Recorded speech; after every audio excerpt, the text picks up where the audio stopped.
All right, guys, welcome back to the stream. Welcome back to the channel. Welcome if you are new. Thank you guys so much for joining me today. Thank you for being here. Appreciate you waiting patiently, as always, for the intro to do what it does. Just give me a little bit of extra time to get stuff sorted. Also gives you guys extra time to kind of file in, especially on days like today where I'm streaming a little bit earlier than I normally would. But yeah, appreciate you being here. Hope everybody's doing well today. I see that we have a couple things going on here with a super chat and a member. I'll acknowledge those in just a moment, so just hang tight. But yeah, we're going to be talking about some interesting PlayStation topics today. As you can see, we're going to be, believe it or not, talking about the PlayStation 6. And I already know the thought that pops into your mind. Why are we talking about the PlayStation 6? I mean, it's not even 2024 yet. We haven't even heard about the PS5 Pro.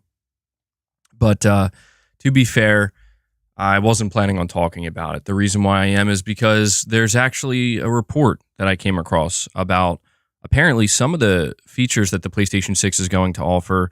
I'll be honest with you right up front. It's interesting to me, but it doesn't really matter that much right now. I'm just like you guys. I'm mainly focused on the PS5 right now, and specifically the Pro, seeing what Sony does with that. But what's interesting about this report is it talks about ray tracing reconstruction. It also talks about how Sony might actually be planning to release their next-gen console after Microsoft.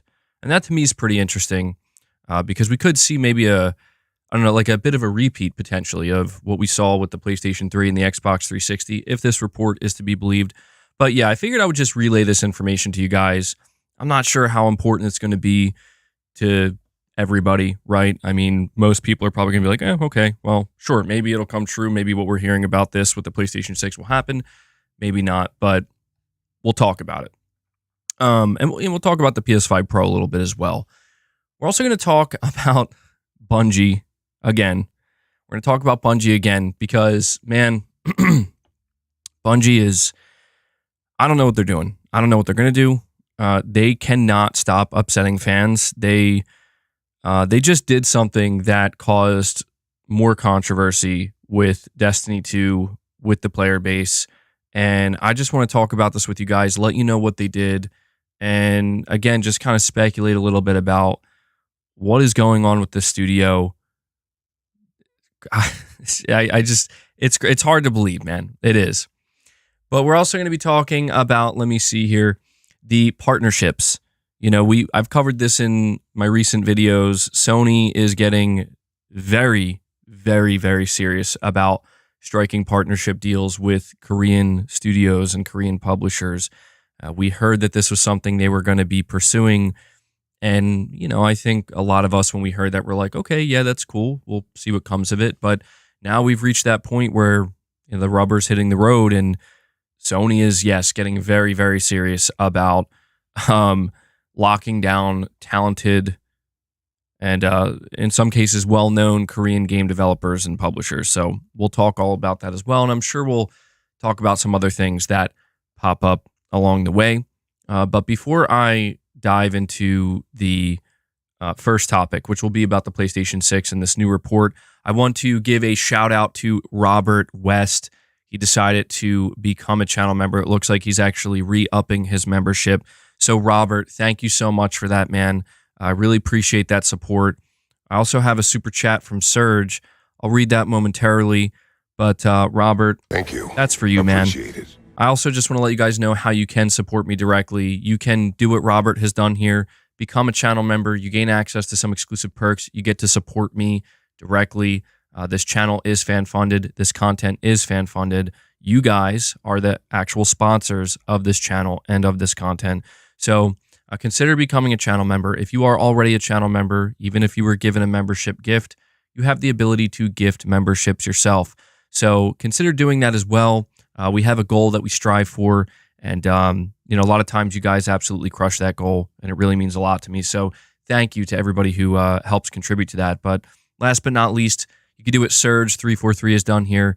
Consider donating a super chat. Super chats allow you to ask questions, give opinions, make statements, anything else you might want to say, and it helps fund the channel directly. So again, a big thank you to everybody who supports this channel. Without you guys, none of this would be possible. All right, let me see here. So we have Surge343 with a $5 super chat. He says, it looks like we may finally see more of HellBlade 2. We both wish that Sony went for Ninja Theory. Did you play Heavenly Sword? A remake would be cool. So Heavenly Sword, I haven't played. I think that was an early PlayStation 3 game, if I'm not mistaken. And it's interesting because I think it was pretty... I don't know if it was like a really popular game, but I heard really good things about it. People who played it really loved it, and we're kind of sad to see that, you know, not much else really happened with Heavenly Sword. But yeah, I am in that camp where I feel like Ninja Theory is a studio that Sony may have let slip through their fingers, and HellBlade 2 is a game I'm very much looking forward to. Now you're saying here it looks like we might see more of HellBlade 2. I didn't look too much into this, but I did see on the Gaming Leaks and Rumors subreddit that apparently there was some kind of rating in Australia, potentially signaling that there's going to be a new trailer at the Game Awards, and that would be awesome. You know, I appreciated the last trailer that we saw of HellBlade 2, but it didn't show any gameplay. It was basically like a cutscene, which is fine, and it looked really good visually. But I hope that if we do get a new trailer for HellBlade 2 at the Game Awards, we see some actual gameplay. I'm really interested to see what type of improvements or changes Ninja Theory made to the moment-to-moment combat and the gameplay itself. So yeah, that would certainly be a nice little surprise announcement from Microsoft at the Game Awards if they give like a new release date trailer or something for HellBlade. But yeah, Serge, I really appreciate that, buddy. Guys, one last thing I'm going to ask of you before we dive into the first topic. If you could just do me a favor, hit that like button. If you enjoy the streams, if you enjoy the content, or if you just want to show your support, hit that like button. Devil Shooter's asking, am I sick? I sound off. I don't know if I'm sick or not. I mean, maybe I am. I probably am. My throat is pretty sore. It's dry, you know. So if you hear me talking like more quietly, or, you know, if it just sounds like my voice is off, that's probably why. So yeah, I'm doing the best I can with whatever's going on here. So I was hoping it wouldn't be too noticeable, but it is what it is. We are starting early. Yes, we're starting early today. But yeah, that's the nature of the seasons changing. You know, it's getting cold here. Saying you hope I get better. I appreciate that. Yeah, I don't feel real bad. It's really just my throat that's just somewhat sore. Like it feels like I'll be fine in the next day or two. But, you know, that's what happens when the weather changes. It gets colder. I got the dry heat, you know, and whatnot running in the home. So yeah, it happens. Saying you think I sound good? Well, that's good. That's good. All right, so let's start here with this new report regarding the PlayStation 6. I came across this report from WCCF Tech. The title reads, PlayStation 6 may feature ray tracing, reconstruction technology, path tracing in games will not be uncommon. The PlayStation 6 console may be quite far from release, but it seems like Sony is working on a few things that will considerably change console gaming. In a new video shared this week, Red Gaming Tech goes over some early rumors for Sony's next-gen console, highlighting some interesting things the Japanese company is working on. As it is still very early, the PlayStation 6 CPU and GPU have not yet been decided on, and their APU is lagging behind the one for Microsoft's next-generation console, as Sony's system will launch later than Microsoft's.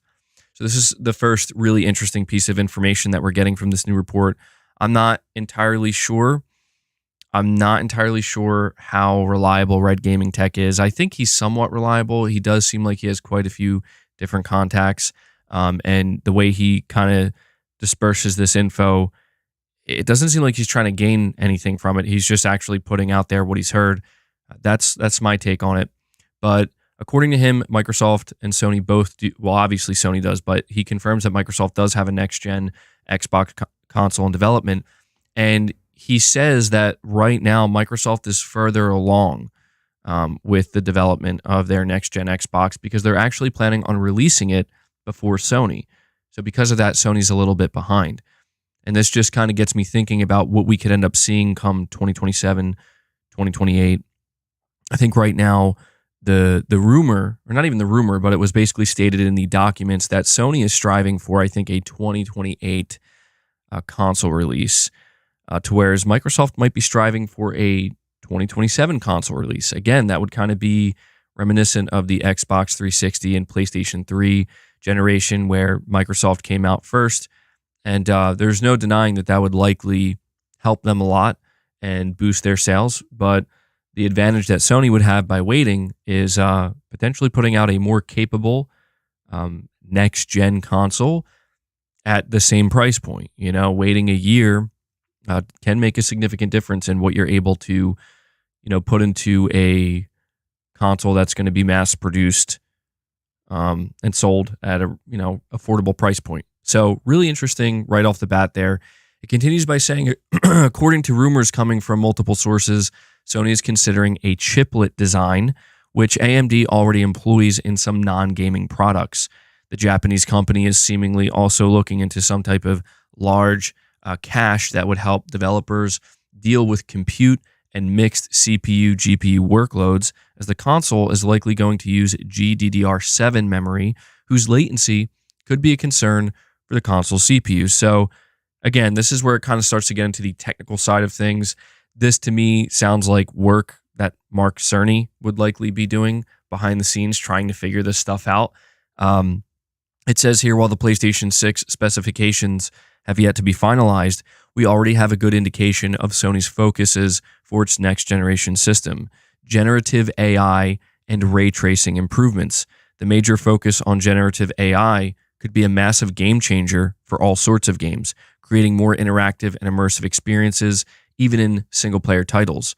So this is really interesting, the idea of generative AI. So from what I've gathered, an example of this is if you're playing, let's just say Sony does eventually make a new SOCOM game and it releases for the PlayStation 6. The idea is when you're playing solo, you can speak, I guess, maybe into the controller. I'm assuming the next version of the DualSense will still have a built-in microphone. You speak to the controller and you say, I'm gonna go left. I'm gonna take cover to the left. You go right, and your AI companions will just automatically understand what you're telling them and respond. That's just I guess, a basic example of this, but you could see it maybe being taken further. Certainly, I have no doubt that that's an area where if they can make something work with this generative AI for single player games, I imagine that developers could get pretty creative in what that could allow the player to do, or how it could allow the player to interact, with their single player games. But yeah, something like generative AI, it's interesting because you think about how Sony's going to market the PlayStation 6. How is Sony going to market this console? And what are the bullet points going to be for this is why it's next gen? Seems pretty clear that this generative AI is going to be something that they push with the PlayStation 6 to, maybe no more talk about the SSD, but instead it's all about this generative AI. It says here, let me see where I left off. Regarding ray tracing, which will already see a performance bump with the yet to be announced PlayStation 5 Pro, Sony is seemingly working on implementing some sort of ray tracing reconstruction technology, which they already talked about during a recent presentation. While this presentation was mostly focused on movies, the Japanese company also showed the PlayStation logo and talked about gaming, further reinforcing how ray tracing will be important in the future of console gaming. Additionally, sources have told Red Gaming Tech that path tracing in PlayStation 6 games is not going to be uncommon. Just as today, ray tracing is not uncommon in console games, while not all titles will support it, those that do will look stunning. Alongside the new information regarding the PlayStation 6, Red Gaming Tech also provided an update on the PlayStation 5 Pro. While the console has yet to be announced, it is still coming, as research and development were completed before the base PS5 launched in 2020. at this point only a massive issue with the hardware or decision taken by the new Sony CEO or PlayStation CEO, whoever that's going to be, who's going to replace Jim Ryan. Those are the only things that could prevent the Pro from launching. So, yeah, it's worth pointing out here. People are saying, like, shouldn't we be hearing more about the PlayStation 5 Pro, rather than the PlayStation 6? Yeah, it makes sense. And he did provide an update on the PlayStation 5 Pro. And according to Red Gaming Tech, this console is coming out. He said he's also spoken to Tom Henderson, who was who's a really solid source. He's gotten everything correct when it comes to PlayStation hardware leaks. He's saying the Pro is coming holiday 2024. That is still on track. It's going to happen. The only thing that could stop it is if something catastrophic happened, which seems unlikely.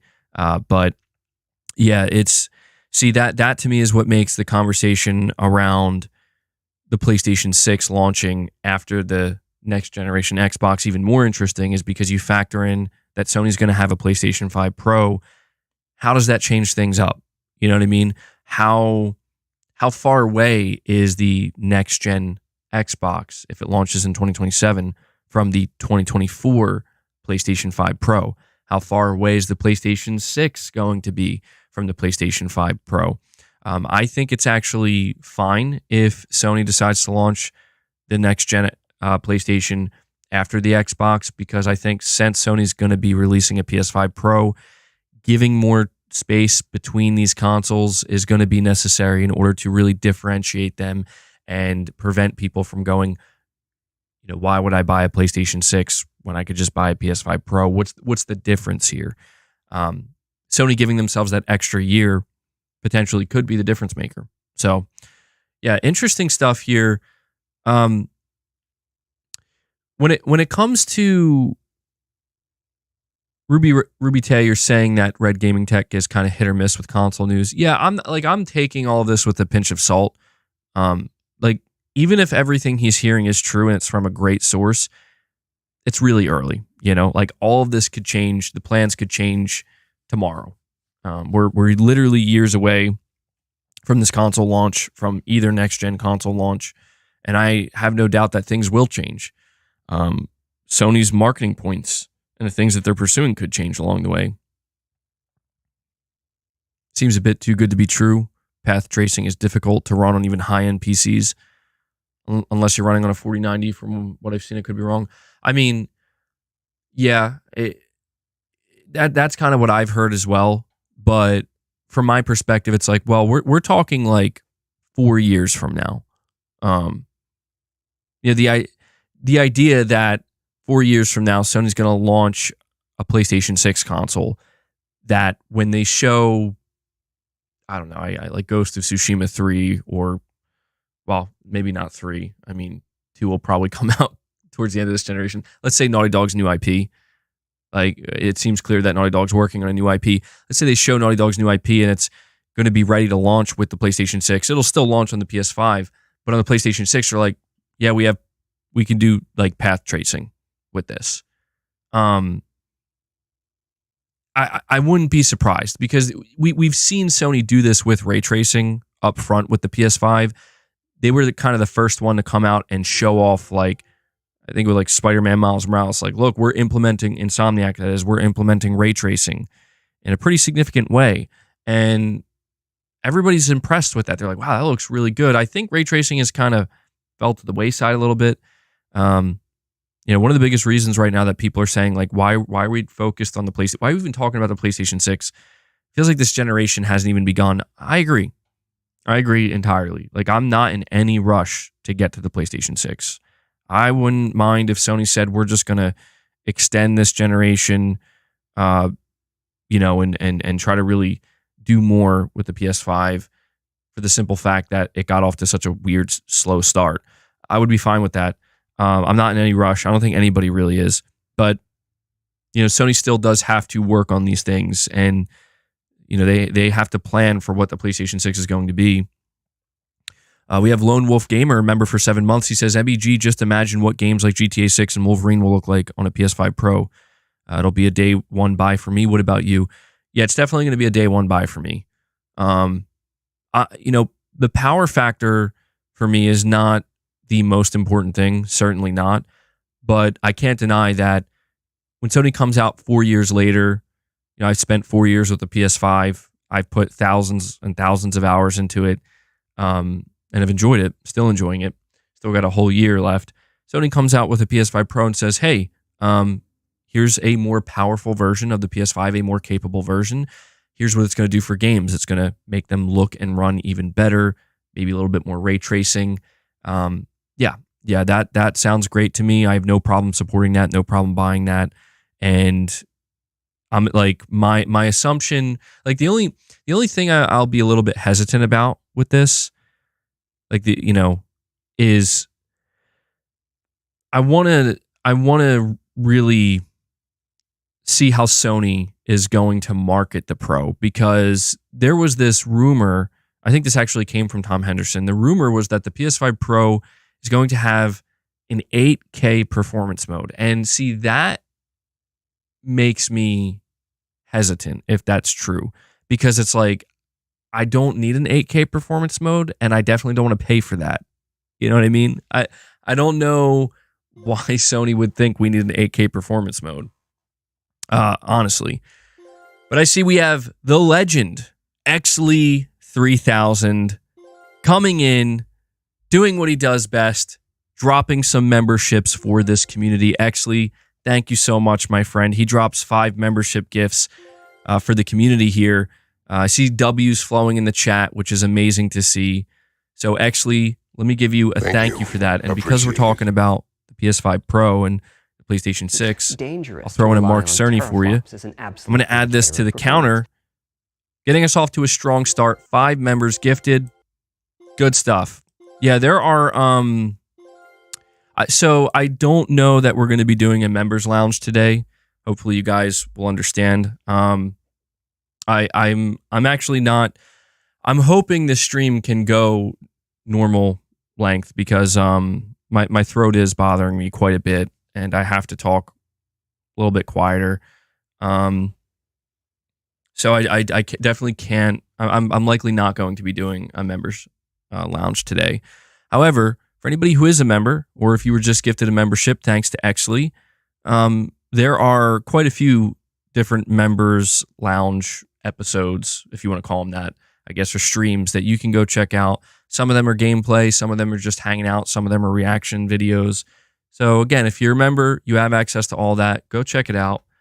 And yeah, actually really appreciate that, man. Really appreciate all the support you guys show.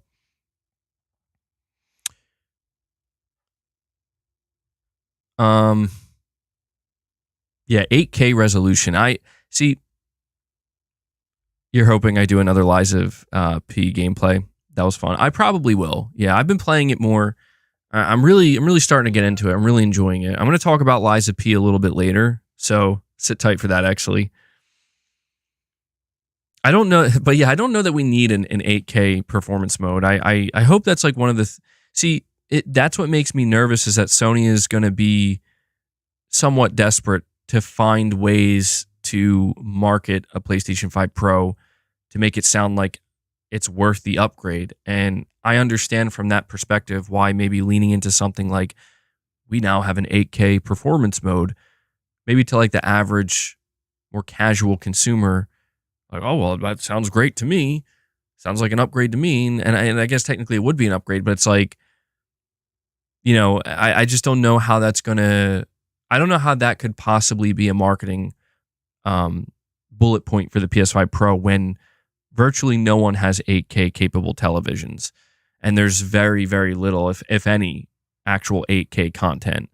If we are to get to a point where 8K becomes the norm in terms of resolution, I think we're many years away from that. I think everybody is, I want to say everybody, but most people are perfectly happy with their 4K TVs, 120 FPS capable,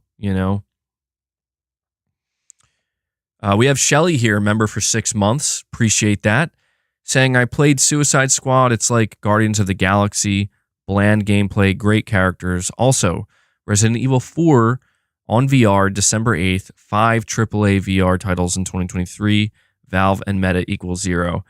Yeah, that is impressive. I think it is easy to overlook how many AAA titles Sony has dropped on PSVR 2 this year. And I'm glad you let me know, because just before I went live, I saw that Sony posted a new trailer for Resident Evil 4 for PSVR 2. And I've been telling you guys I've been waiting for that release date. And now saying December 8th, wow, that's literally a week from now. So I'm excited, man. I still have my VR headset. I'm going to be diving into that, giving it a try. Absolutely.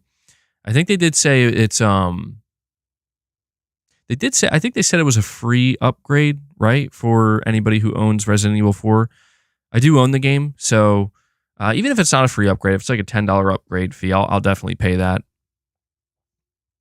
You're saying, yeah, it's free. Good stuff. Yeah, I'll definitely have to dive into that. It's been a while since I played VR. Right now, I couldn't do it. I'm actually glad it's coming out next week, because right now I don't know, I'm feeling sluggish. So it's like, I don't know that right now would be the time for me to dive into VR, but certainly I expect to be feeling much better next week.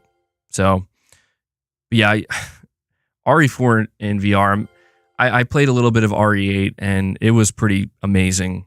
So I'm like, yeah, RE4 is one of my favorite games of all time. Definitely diving into that. And I see we have Corey the Legend Landiga. He shows up. He follows up. Actually, we have 2 legends here. 2 legends that always come by the streams. Very, very generous to this community. Corey drops 5 more memberships for us. Corey, thank you so much, man. You guys are the best. I really appreciate the support you continue to show. Not just 1 stream, 2 streams, 3 streams.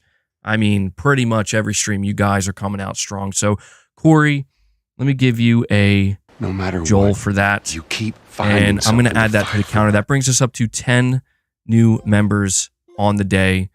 Love to see it. Thank you guys. Thank you guys for keeping the member train rolling and for supporting the content. Good stuff, man. Good stuff.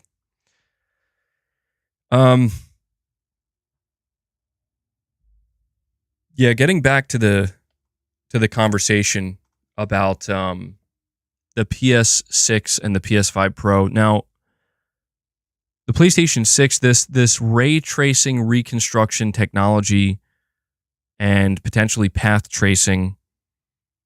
See, the reason why it's easy for me to believe that this is something we are going to see with the PlayStation 6 is because we know that Sony loves to show off the graphical quality of their games. Sony likes to market their exclusive titles, the AAA exclusive titles, in this way.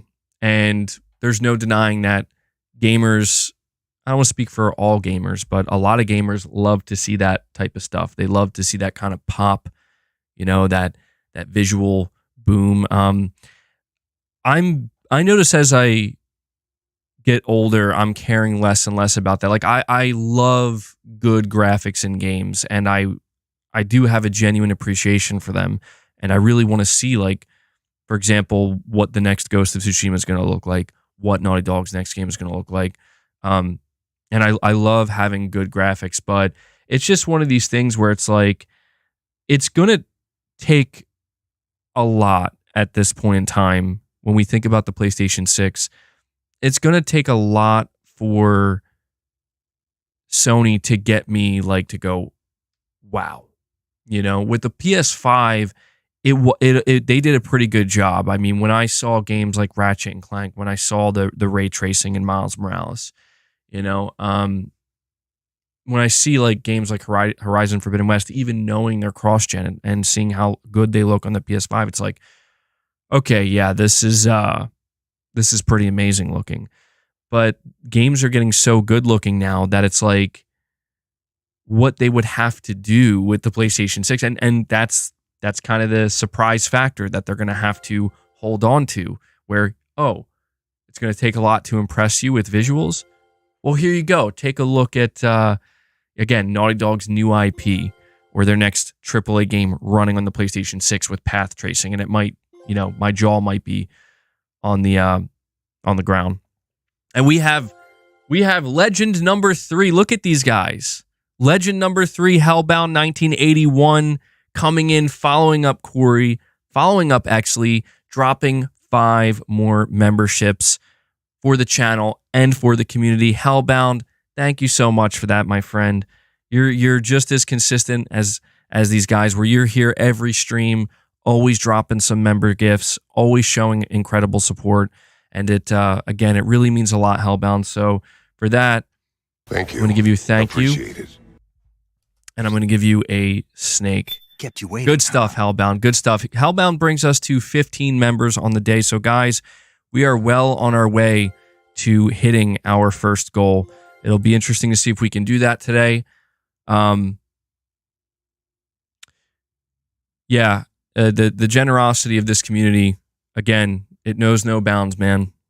So every time you guys see anybody donating a super chat, dropping some membership gifts, just know these are the sponsors of the channel. These guys are keeping the content on this channel, whether it's video streams, anything in between. These are the guys making it possible. So big shout out to you, Hellbound, and everybody else. Let me see. I wanted to ask you guys, though. I wanted to ask you guys, what do you think about, like, when you think about the PlayStation 6? Because I feel like it's easy to kind of answer this question with the PS5 Pro, and that question is, what is it that you would really want to see or expect to see? And I feel like with the PS5 Pro, it's a little bit simpler, just better looking PS5 games, better performing PS5 games, you know, where it's like, you already know not to expect a next gen leap. So I think it's just easier to kind of have this lower expectation. But I really am just curious to know, what do you expect with the PlayStation 6, or not expect? Let me phrase this question. What do you want from the PlayStation 6? What is really going to drive you to get you excited and say this is next gen? Right? Because I feel like with the PS5, we're only, I don't even want to say halfway at that point, but I don't know. When we look at Spider-Man 2, is that next gen? I mean, in some cases it feels like it is, you know, with the speed at which you can kind of fly around the city, and the graphics do look very good. But in a lot of ways, people do feel like it doesn't necessarily feel the most next gen, because it's a sequel, and it plays almost identical in many ways to the previous Spider-Man games. Different new physics technology like we had with the PS2 and the Emotion Engine. Something aside from graphics and ray tracing. Interesting, yeah. Games with mechanics that have never been done. Yeah, I feel like it's a tough thing for developers to an extent, you know, because you do have to think about the law of diminishing returns. Yeah, it's definitely going to be in effect to an extent with the PlayStation 6, but yeah, we did talk about the AI side of things, advancing AI. That could be a game changer, like a literal game changer, depending on what advances Mark Cerny and his team end up making in this regard. It's a tough question for me to answer, because I'll be honest with you, I feel like I'm at a point with consoles and the idea of like next gen, and knowing that there is going to be a next generation again, which, you know, is always an exciting time. I'm at a point where I kind of, rather than sitting here and thinking, what do I want? I think my only want is for Sony to surprise me, for Mark Cerny to surprise me, for Sony's development teams to surprise me, where it's like, if we look at the PlayStation 5 generation so far, Sony did play it, and they still are playing it relatively safe. You know, we kind of talked about the way that the PS5 could potentially change game development, and we could see developers do these crazy things. And we got, I feel like, a pretty decent glimpse of that with a game like Ratchet and Clank Rift Apart, but you can kind of tell that this generation has been roadblocked to a certain extent for multiple reasons.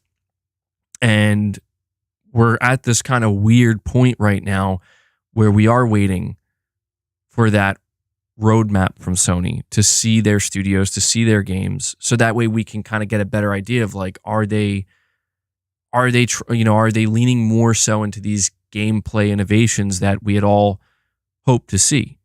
And so it's like with the PlayStation 6, I'm going to be truthfully a lot less interested in the marketing beats, because I know, Sony's going to have to market the console. They're going to say, check out this new feature and that new feature and words. And, doesn't that sound exciting? And it's like, yeah, it all certainly will sound exciting, but I want to see it. You know what I mean?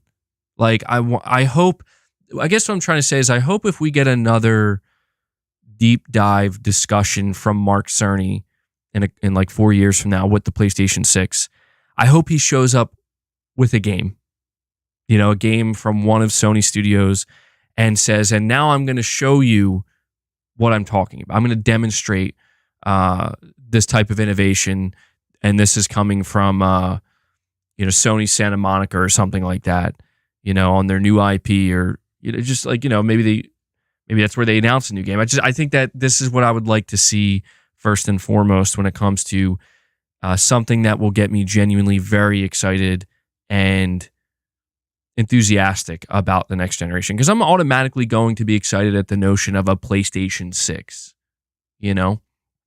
I think most people are, where it's like, yeah, another generation of consoles. By the time we get there, 2027, 2028, will be really interesting to see where we're at. But yeah, I'm hoping we see more like general innovation, and of course we're going to see it in the graphics and whatnot and the performance. But I'm kind of there with you guys. But I think that's pretty much all I have to say about this topic.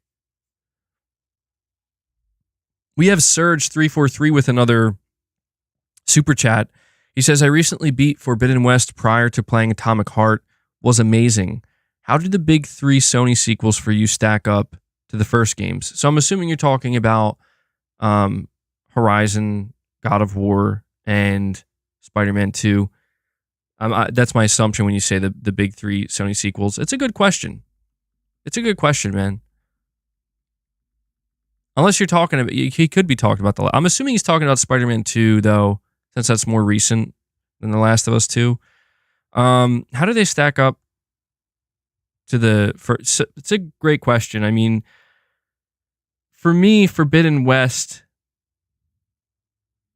compared to the first Horizon, Forbidden West, in terms of gameplay, the visuals, the world itself, the new machines that they brought, I think all of that trumps the first game. I think the story of the first game was not trumped by Forbidden West. It's not that Forbidden West had a bad story. I really didn't think it was bad, but it kind of suffers from that situation that I think a lot of sequels suffer from, where you kind of have like the big wow moment realization and the big surprise moment that you kind of save for it's because it's the first time you're telling the story, so it's going to have the biggest impact. And Forbidden West story has that as well. Forbidden West has that it kind of has that surprise moment towards the end, but it just didn't hit nearly as hard. It would certainly and that's, I will say, like, that's something I'm really interested to see, like, how this works out, because if you completed Forbidden West, I mean, it seems like things could get pretty crazy in the next game, which is it's interesting. But I just think kind of learning the main crux of the world itself, like learning about it in the first game, where it's like, yeah, machines took over humanity, and humanity basically had to rebuild, and it's like, it just had this really fascinating layer to it that I don't want to say was removed in the sequel. It wasn't removed, but it's not going to have the same impact because you're aware of it, you're more familiar with it, and I just feel like the idea of like, okay, how do we one up that revelation? It's like, well, I don't know that you're going to be able to, and so I'll be interested to see what the third game does. But again, in terms of the visuals, the spectacle, the animation work, some of the gameplay enhancements and improvements, the new machines, all this stuff easily trumps the first game, in my opinion. When it comes to God of War, there's another great one where, to me, God of War Ragnarok compared to God of War 2018, God of War 2018 stands out more. And I think we all know why that is. Right? Like, God of War 2018 stands out. You're saying I don't know about the final battle in the Burning Shores DLC? No, I actually don't. I never played it. Uh-oh. Am I missing something? I see now you're making me think I'm missing something very critical to the overall story. Which, if that's true, I'm going to have to look into this, because I was under the impression that with Burning Shores, you're saying it's an insane boss battle. Yeah, I've known about that. Maybe I'll look into it. No, I've seen some of it. It's because I think I had planned to play it, and I got wrapped up in other things and other games, and because of that, I just basically, ended up kind of going to the wayside here. But when talking about God of War, and Surge343, you're saying here with a $2 super chat, no spoilers, please, for the prior super chat. Okay, I don't think I've spoiled anything so far, but when it comes to, thinking about God of War 2018 versus Ragnarok, God of War 2018 just naturally stands out more. And that's kind of the unfair position that Ragnarok is put in, where it's like, again, look back to the reveal of God of War 2018, the first boss battle with the stranger, and being introduced to Kratos' new life. It's like, it's just this whole new version of Kratos. There was nothing that could be done in Ragnarok to match that. It is impossible, nor should it try to do that.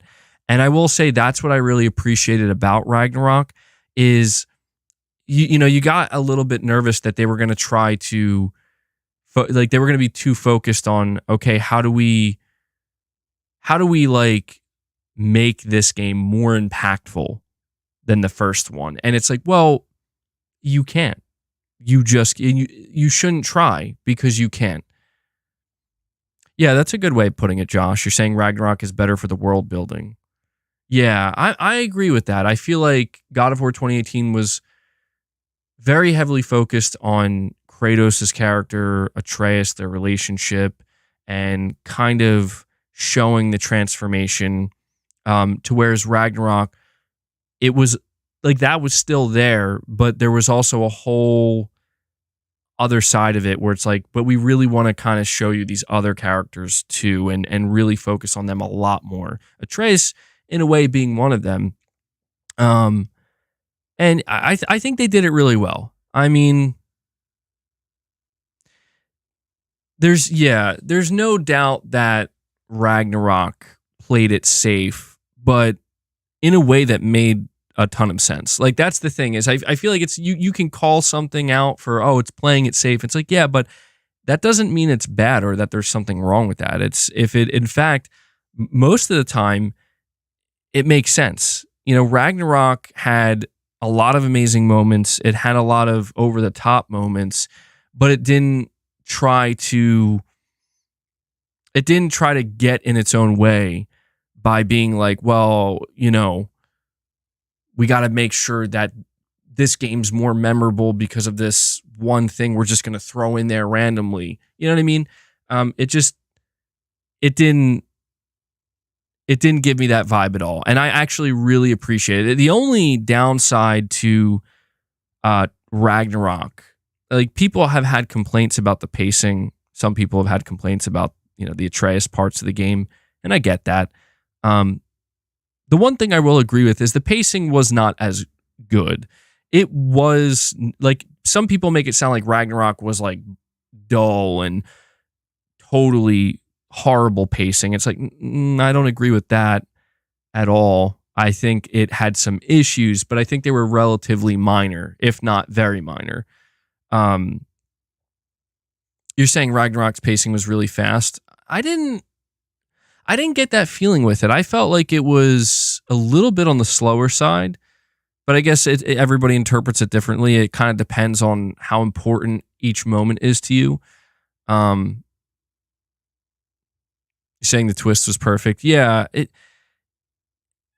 that's the thing, man. Ragnarok, God of War 2018 and Ragnarok, in my opinion, are like near perfect games for what they're setting out to do. And that's why it's kind of like, I almost look at them as one game, which maybe isn't fair, but I do kind of look at them as just one massively long game with one really long story, because that's essentially what it kind of is.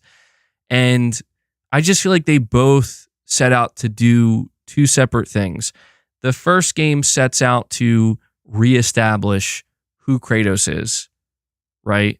What a God of War game is, and also give you some of those twists and turns. And I think it was flawless in that regard.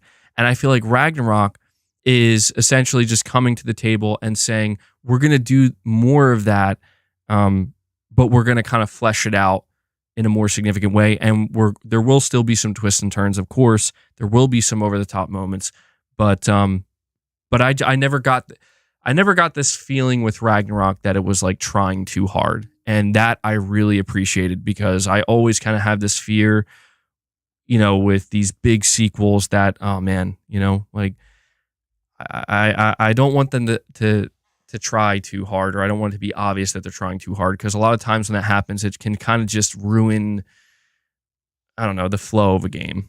So, and just to speak on Spider-Man 2, generally speaking, I'm fine with Spider-Man 2. I will say, I don't want to spoil anything. I'm not trying to, so I'm not even going to give a spoiler warning, because I'm not going to spoil, but there was like one major moment in Spider-Man 2 that to me was like, okay, this is one of the like better gaming moments I've experienced in a while.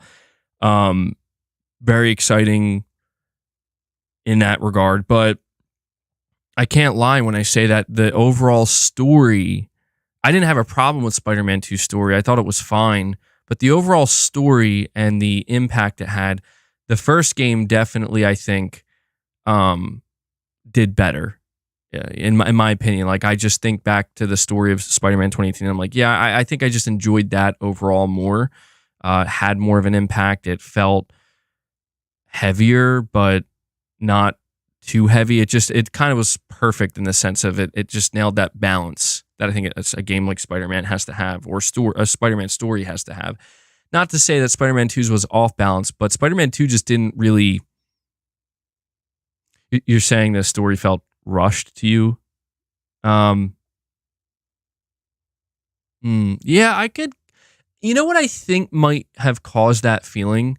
I think the reason why some people feel like the story of Spider-Man 2 is rushed is because it was split between Miles and Peter, and then also a little bit of MJ in there. But I think that, I don't know, that you could maybe ask the question, should Insomniac have maybe tried to extend it a little bit, not artificially, but give it a little bit more breathing room, since you do have both Peter Parker and Miles, and you're throwing MJ in there a little bit. Because if you think about Miles, I don't recall people saying that about Miles Morales' standalone title or Spider-Man 2018, and I think the reason for that is because you just spend your time playing as each one respectively, But I can see where that comes from. But yeah, Spider-Man 2, I enjoyed Spider-Man 2018 more from a story perspective. Just felt more cohesive in a way, just a little bit simpler, but more impactful more than anything. To whereas the gameplay side of things for Spider-Man 2, I definitely enjoyed more. I really enjoyed a lot of the improvements that they made to the traversal more than anything. The combat I still feel like they changed the combat to make it feel a little bit heavier and weightier. Maybe that's just me though, but yeah, that's basically my feelings on those 3 titles. That was a really, really long answer there for you, Serge, but it just kind of got me thinking, how do I feel about these titles stacked up back to back?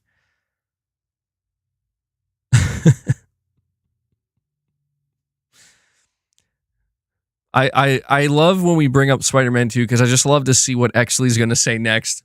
And he never fails. He never disappoints. That's amazing. Yeah. You're saying Spider-Man 2's gameplay was fire. The symbiote. I will say the symbiote suit was amazing. Yeah. Specifically the abilities. Not like that kind of rage ability, which I thought was funny because it was almost like giving Peter Parker, Kratos' ability a little bit here where you press L3 and R3, and that was really awesome and it flowed really well because it gave you that sense of feeling overpowered. And again, without spoiling anything in the game, there is a moment in Spider-Man 2 where it's like a power trip moment. And that was the most exciting moment to me because I was like, yes, this is what I wanted to experience. It's relatively short-lived, but if you know, you know. And I really enjoyed it. So, I mean, yeah, that gameplay moment specifically easily made it so that I can say I enjoyed Spider-Man 2 from a gameplay perspective way more than the first game. Between the symbiote suit and what I'm mentioning. And we'll leave it at that. But yeah, that's going to be it for the first topic, which I guess this was kind of an extension of the first topic where we talk about these games. But that's what I had to tell you guys about the PlayStation 6 report, what's going on, and what we're hearing, and also the PS5 Pro. So obviously, if I hear anything more, or if we get any new reports, anything else regarding either the PS5 Pro or the PS6, I'll be sure to let you guys know about it. Now, I want to move on to the next topic and talk about the situation that's going on with Bungie, because Bungie just can't stop getting themselves into situations. And I'm not trying to fearmonger here, but I really, really am worried about. And when I say I'm worried, I can't even say that from a I care perspective, because I don't, and I'm just indifferent. Like, I'm not a Bungie fan. You guys know this. I don't play Destiny. Bungie could go away tomorrow and it wouldn't matter to me, other than the fact that Sony owns them, and that's going to be problematic for them. But when I say I'm concerned, it's more from the perspective of Sony, and I really, really, really, really worry at this point in time that Sony may have truly screwed up with this acquisition, because they seem so out of touch with their own audience at this point that it's like, what are you guys doing? You're hurting yourselves more. Don't you realize that? So I'm going to read this report. Before I do, though, I want to make sure I give a big thank you and a shout out to Jake Skew 27, who comes in and wants to keep this membership train rolling today, boys. He drops a membership for us, Jake Skew. Thank you so much for that, man. He just brought us up to 17 members on the day. So, guys, I'm not gonna say this too loudly, or certainly not show it to you, but off camera here, I do have some of Boss's snacks. So he doesn't know they're in the room right now, and it's best we keep it that way until I actually can give it to him, because he will attack them and try to rip them open and gorge himself. So if we can hit that 25 member goal, I'll give him a couple snacks. You know what though? I am going to give him less, because there is catnip in these snacks, and he was fine. Like, he wasn't sick or anything, but man, you could tell he was not all there after all the snacks I gave him with this catnip. He was like in another, not another world, but he was just, he was stoned, bro. He was completely stoned. So I'm going to give him a little bit less, but if we can hit that 25 goal, I'll give him a couple for you guys. You say you love that Boss Gets Treat for community involvement. I'm sure he loves it too, man. He loves it too. But Jake, thank you again for that, buddy. Really appreciate the continued support. Let's see. So I have an article here from IGN. It says Bungie pulls Destiny 2's controversial $15 starter pack over a massive backlash over a pay-to-win item. So here's the original story. Just one day after the launch of Season of the Witch, Bungie has removed a $15 starter pack microtransaction for Destiny 2 that quickly became the subject of criticism and backlash over pay-to-win concerns. Over the years, Bungie's monetization model for their long-running live service shooter has increasingly relied on DLC and numerous microtransaction channels to support its game. But when players noticed a new starter pack added to the store yesterday, many voiced concern that the company had gone too far. How is this microtransaction different from the numerous paid offerings of years past? Well, importantly, it contains powerful guns and in-game materials that can take hours of playtime to earn normally. And while Destiny has flirted with pay-to-win elements in the past, this was the first time they'd very clearly gone beyond cosmetic and time-saving mechanics into the world of pay-to-win.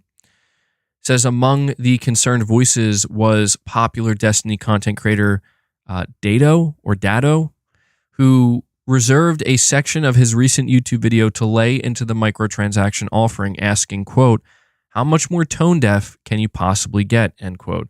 One of the ways players expressed their disdain for this pay-to-win package was by taking to the Steam storefront with online reviews and marking the item with user tags including capitalism, crime, and psychological horror.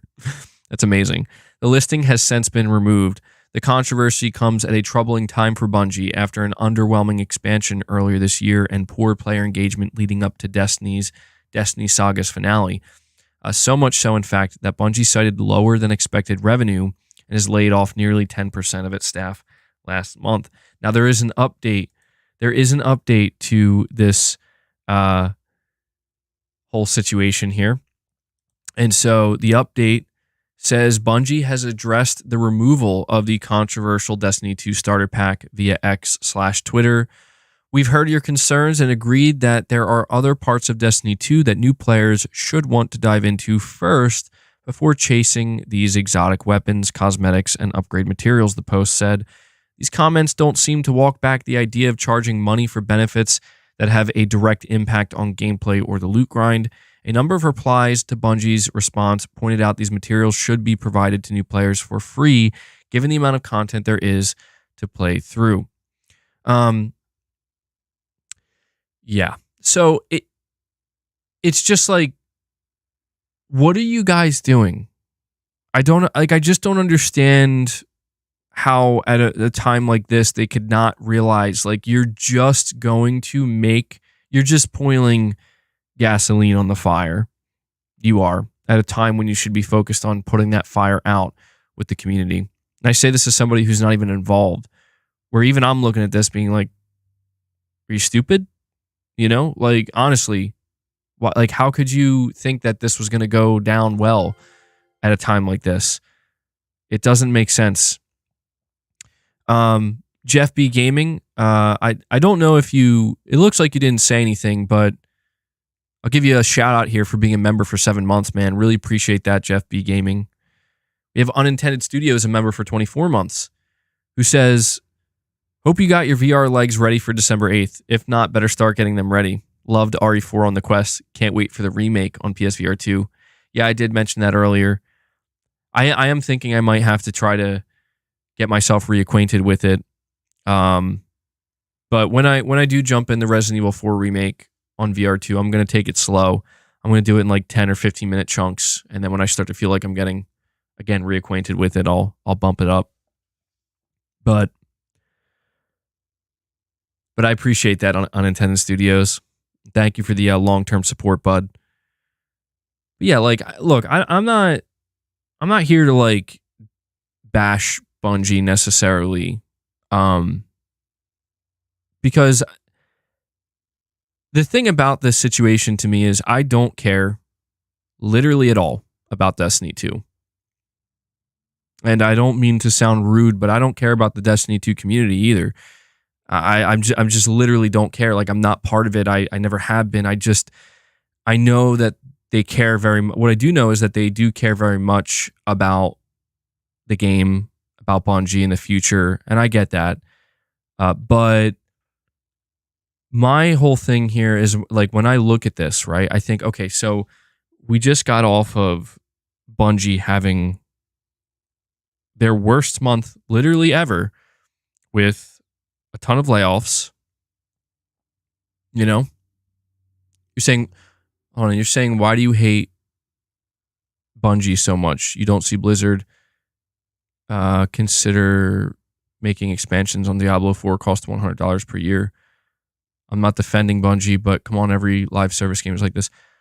Well, see, that's the thing is, if Bungie was not part of Sony and owned by Sony, I wouldn't care. I wouldn't even be talking about this because I don't care. It's not that I hate Bungie that much. I frankly, I don't even know that I hate Bungie. I don't. I just look at them and I just think, what are you doing? Because here's the thing. You're saying, like, all live service games do this. And it's like, that doesn't make it better. And I'm glad that Bungie is getting blowback because they're owned by Sony. The last thing I would want to see is Bungie doing stuff like this and the message being communicated to not just Bungie, but now Sony, because Sony owns them. This is okay. Sony, we want to see this in all your live service games. Go for it. No, I don't want that shit. Look, I'm not going to jump to conclusions like a lot of people will and say Sony's live service games are going to be trash and they're not even going to be worth playing. I'm not jumping to any conclusions in that regard. I have no idea what they're going to be like. Maybe they'll be good. Maybe they won't. Time will tell. But what I will say is I do not want to see Bungie leading the way in a live service monetization way for PlayStation's upcoming live service games, because they don't know what they're doing. How could anybody look at Bungie right now and say, you know what, we should follow them. We should listen to what they're doing. No, you should be doing the opposite. You should be doing the opposite.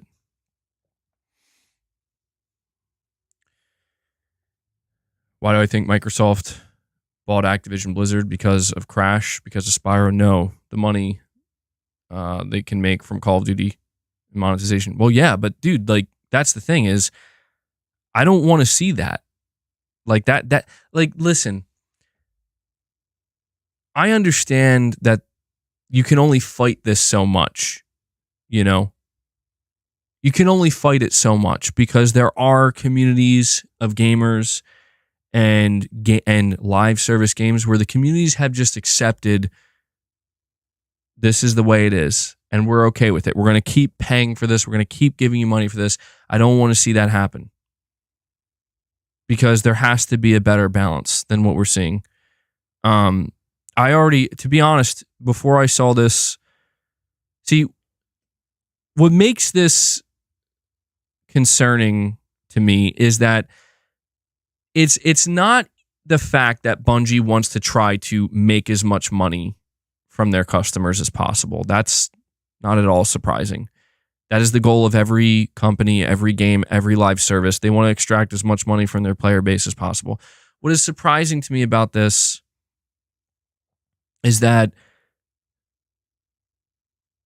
you would think, after what just occurred with Bungie, how they're on the ropes and the community is very volatile, understandably so, you would think that somebody there who has the power to greenlight a decision like this or stop it from happening would look at that and at least ask the question, is this potentially going to piss them off even more? Is this going to cause unnecessary backlash? And they would be able to very easily and quickly come to the conclusion that, yeah, I think so. We should probably not release it It's just not worth it. Like, I get it. They have to recoup money, costs, whatever. Like, they got to hit their targets, but that's not the way to do it. And I just don't understand how, at a time when you're supposed to be winning back the community and giving them more confidence, giving them a renewed sense of confidence, you instead have to come out the next day, post on your account, you know what, we apologize, we're walking this back, blah, blah, blah. Like, yeah, okay. And that's the thing. Like somebody could say, well, what about what this company's doing? What about what Activision is doing with Call of Duty? And what about the outlets? Like, what about it, man? Like, I don't play those games either. And all I see are people on the internet bitching about these games, bitching about their business practices. And don't get me wrong, I'm sure some of it is a bit over exaggerated. It always is, but there probably is some truth to it as well. You know? Just the other day, I was, just hopping on YouTube, and I'm just seeing like random videos pop up of I don't play Diablo. I don't care about Blizzard at all. But I don't search this stuff either. I just see like random videos popping up about like popular streamers or content creators like talking about, oh my God, like is Blizzard actually going to do this with Diablo or something? And I'm just like, what is? And I'll be honest, like I can never tell like how much of this is just, again, for clicks and, rage bait and whatnot. But what I've learned is that there's usually some truth to it. And of course, people are going to have very animated reactions, on the internet. Nothing surprising there.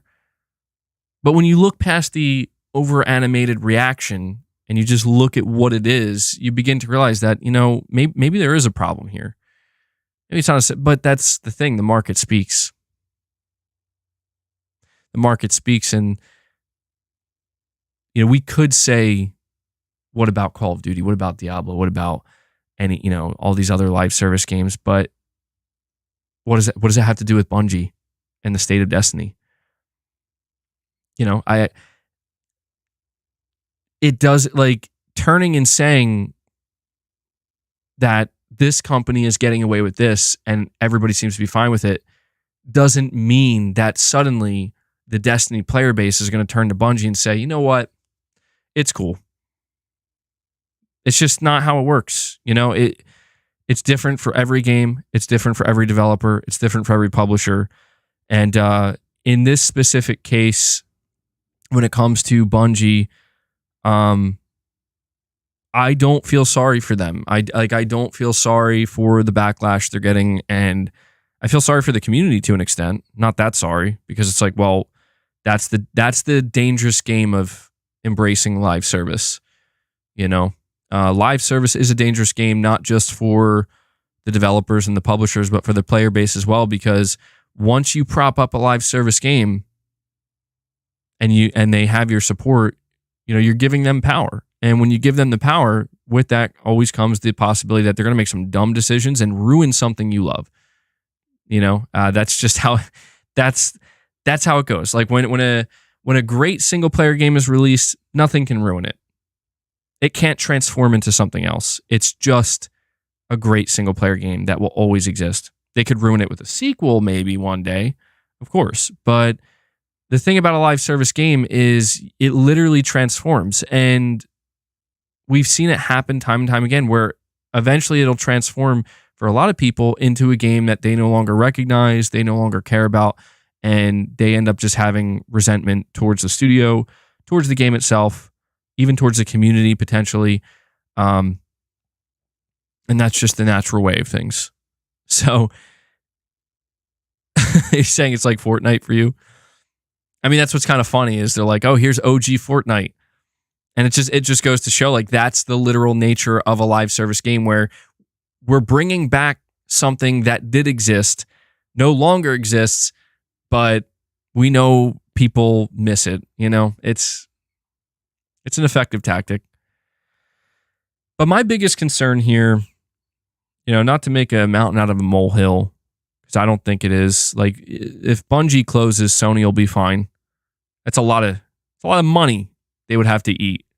But Sony would be fine. It's not like Bungie can take Sony down. It's not that serious. But, you know, it's still something where you have to wonder at this point in time how Sony feels about larger acquisitions in general. We can't forget that Bungie was the largest acquisition that PlayStation ever made, and it might end up being the largest they ever make.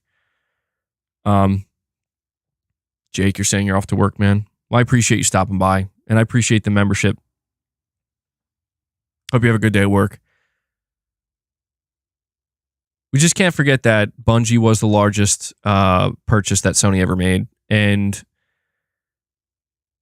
that's true, Erfin. Jim is still striking deals. And I think that could be a shift we're seeing with Sony.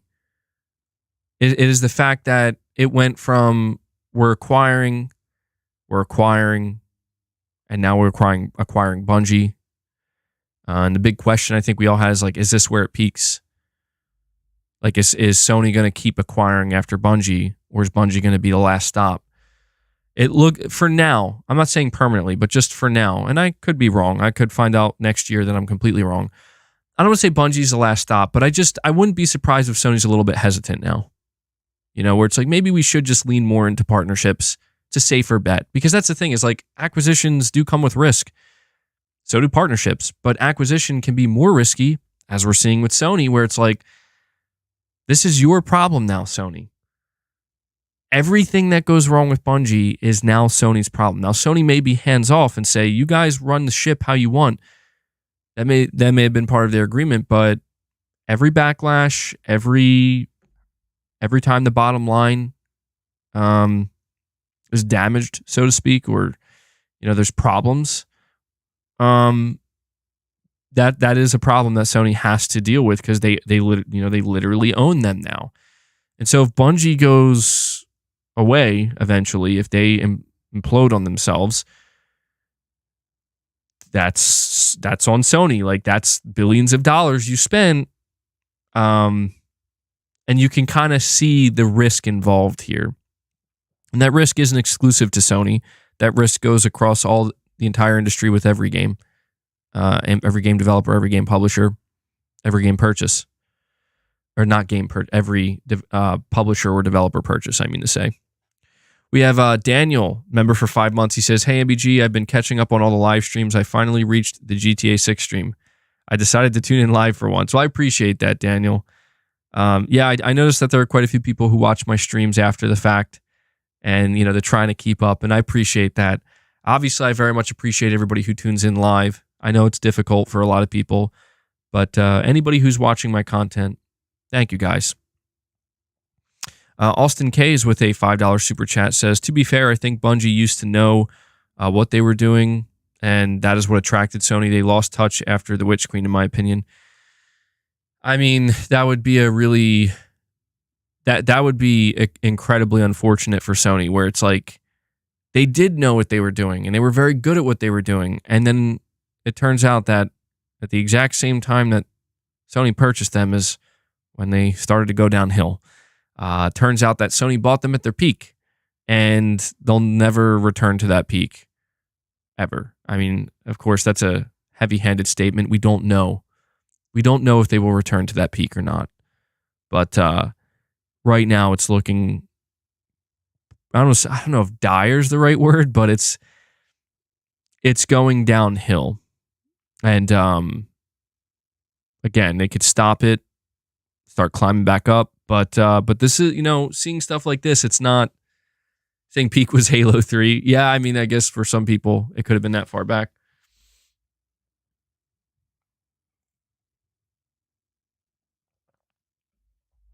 Yeah, I don't know, man. William, you're saying Marathon will probably be great. I think I'm nervous about Marathon, and the biggest reason I'm nervous for it is because of the amount of pressure on it. I don't think Bungie has a backup plan. I mean, realistically, the only backup plan they have beyond Marathon would likely be Destiny 3. but that doesn't sound realistic to me, because it's like they're struggling to even figure out how to end their run with Destiny 2 without pissing off their players, or running into problems. So it's like this idea that we would just go from the end of Destiny 2 ending with a whimper. Unfortunately, it seems that's what's going to it might not happen that way, but it's seeming like it's going to end with a whimper. Transitioning into Marathon, finding out that Marathon is not doing that great, or not. It's definitely not another Destiny situation. And then from Marathon, trying to transition to something like Destiny 3, it's like, well, I don't know, man. I don't know how that would work. Matterfall. I heard that, yeah, Bungie had another new IP in development, a different one. But I think the rumor is it got canceled. I mean, Bungie can only spread themselves so thin. They're a very, very, very large developer, but still, they can only spread themselves so thin. I do not know. I would love to know. I do not know, but I would love to know what Sony really thinks of Bungie. Sony HQ, I would love to be a fly on the wall and just, well, for many reasons, but one of those reasons is to hear what they actually have to say about Bungie. Because if I had to guess, I think they are they're probably taking aspirin, being like, I can't believe this is the studio we purchased. This is what we spent billions on. I mean, of course, it's not like they didn't see this as a potential possibility. They're not stupid. Anytime they enter into these mergers or acquisitions, they know there's always the possibility it could go south. It could end badly. But you definitely know for a fact that Sony did not think this is where it was going to go. Just a mere, pretty much 2 years later, you didn't think this is where it was going to go. And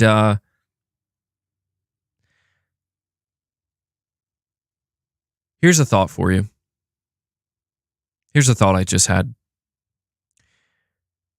We have been under the assumption, I've been under the assumption since we heard about it, that Bungie was essentially responsible for The Last of Us multiplayer either being canceled or put on ice.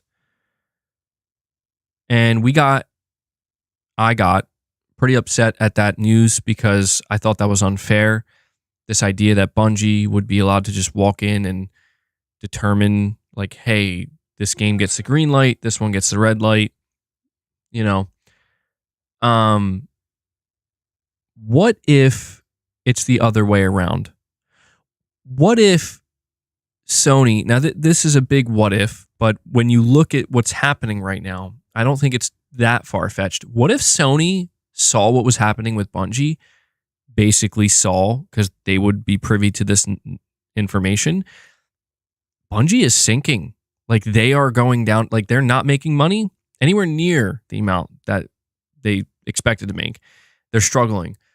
What if Sony at first was going to greenlight these games, but any game that Bungie gave the green light to, Sony may have actually thought, you know what, hold on. We brought you in to evaluate these games because we thought you were very good at what you do. We're looking at your financials. We're looking at your numbers. Your ship is sinking. Is it possible that Sony could have turned and said, any of these games that were greenlit by Bungie, hit the pause button? Because Bungie essentially could be setting these games up for failure. Is that overthinking? It's certainly overthinking. But maybe not the most far-fetched thing.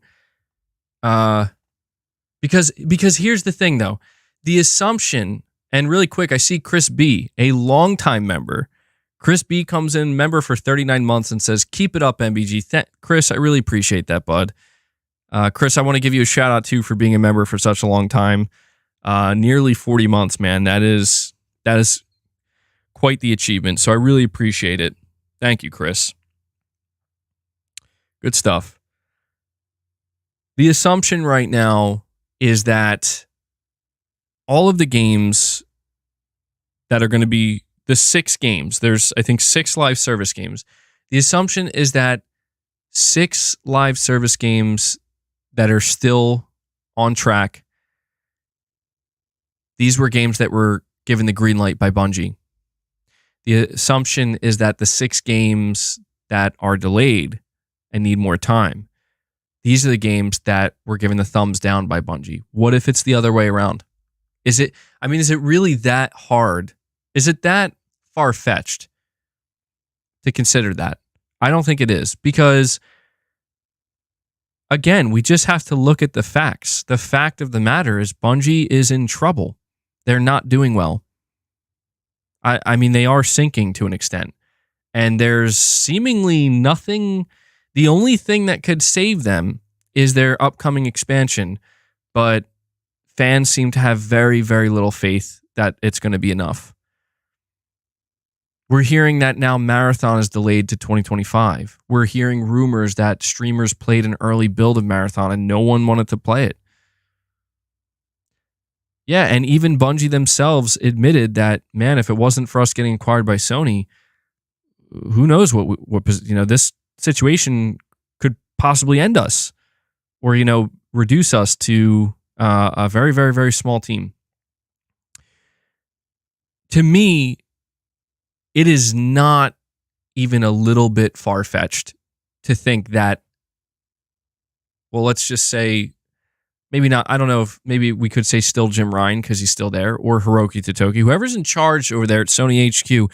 It's not surprising to me in the least to imagine that they could have turned around and said, yeah, so these games that were given the green light, like by Bungie, maybe we just sit on them. Maybe we give them a little bit more time. I don't know. Again, the only thing about this is that the report from Jason Schreier did say that Bungie had concerns about The Last of Us multiplayer. So that tells you they didn't give it a green light. But I don't know. I guess if anything, it could just cause Sony to slow down. Maybe again pump the brakes a little bit. Maybe realize that we shouldn't dive in headfirst with Bungie's blessing, because look at Bungie. Should we really put our faith in these guys right now? Did we bet on the wrong horse? So I definitely am concerned. I am concerned about what's next for Bungie, because it's either going to get worse or it's going to get better. And if it doesn't get better, I mean, again, that's potentially billions of dollars down the drain for Sony. And when that would be very disappointing to witness, because all I would think to myself is billions of dollars that could have went to better studios to possibly acquire, billions of dollars that could have went to new games, that could have went to your current studios, new projects. You know what I mean? Instead, it's billions of dollars that went towards a studio that is sinking and shrinking and failing to keep their own player base happy. That would be in a way, that's why I don't know that I'm rooting for Bungie. That's where I feel like I'm in kind of an awkward position, because again, I'm mostly indifferent, but I don't know. If Bungie sinks underneath Sony, I'll tell you what, Sony's not going to just let them hemorrhage money. I will tell you that. Now that Sony owns them, if Sony needs to, they will step in. They are allowed to do that because they own them. And so if this situation with Bungie gets worse and worse and worse, it could take years, but eventually Sony would have to basically turn to them and say, like, well, we have to run our business, and you guys are part of that. But I don't think it will happen anytime soon. I just think that it's right now Sony's basically sitting back and praying like, guys, you're saying Sony needs to step in now.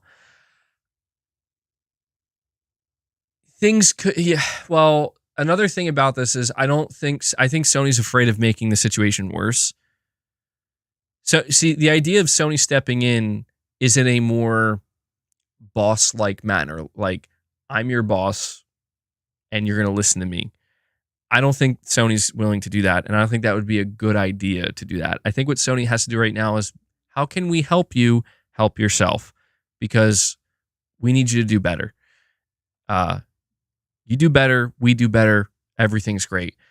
I think if Sony were to try to overstep their boundary in the eyes of Bungie, it would cause internal conflict, potentially drama. And I think that's the last thing Sony really wants right now. So, again, we do have to remember that Sony did tell Pete Parsons, I think that's the CEO of Bungie, budget cuts are a thing now. You got to do it. So, again, that came from Sony. At least my assumption is it came from Sony. I feel like it has to. But that is true. It is also Sony's reputation on the line. I see we have Pragmaticat, a longtime channel member. Pragmaticat comes back. He re-ups his membership to Play Has No Limits Plus. Guys, I want to give a shout out here to Pragmaticat for not only being a longtime member, but choosing to actually support me at the highest member tier. Pragmaticat, thank you. Thank you so much for that, buddy. I really appreciate it. That brings us up to 18 members on the day. So Pragmaticat gets us to 18, guys. We're inching ever closer to hitting our goal. We're doing it. We're getting there. And as I say that, the legend returns again for a second time. His second go-around. Exley 3000. He comes in, he drops 5 more memberships. Brings us up to 23 members on the day. We are now just 2 away from hitting the goal, guys. Exley does it. Thank you. You love to see it. Enough from me. Exley gets a Jim Ryan for that. Games do our talking. So, guys, we're now just 2 members away from hitting our goal. Thank you, guys, so much for the support. It means a lot. It really does. So when it comes to the Destiny situation, I don't know that I have much else to say, frankly. I'm just at a point where I feel like they need to get it together. They need to have more appreciation for their fan base and realize that putting in microtransactions that people are going to come out and say, oh, that's pay to win, that's not going to do it. That's not going to win back players. That's not going to gain their confidence. That's going to, if anything, that's going to make them feel even worse and make the situation even worse. And I think that's exactly what has happened. And as I'm saying that, we have another legend. These guys are legends. They refuse to stop, man. Hellbound 1981 comes in again and drops 5 more memberships. Hellbound does it. He gets us over the 25 mark. I'm going to have to update the member goal. Thank you so much, Hellbound. That's true. It's snack time for boss. Let me update this goal really quickly, and we will give boss his snacks. He earned them. You guys did it. Good stuff, man. Let me see here. Okay, so we are at 28 members. Oops. Falling a little bit behind here.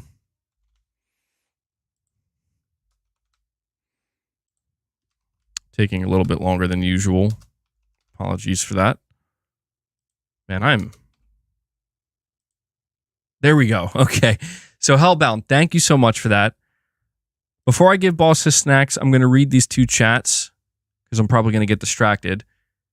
We got Nick Taylor, member for 6 months. He says, how do you think Sony's other studios feel about how much Sony spent on Bungie considering the output a much smaller studio like Insomniac is having?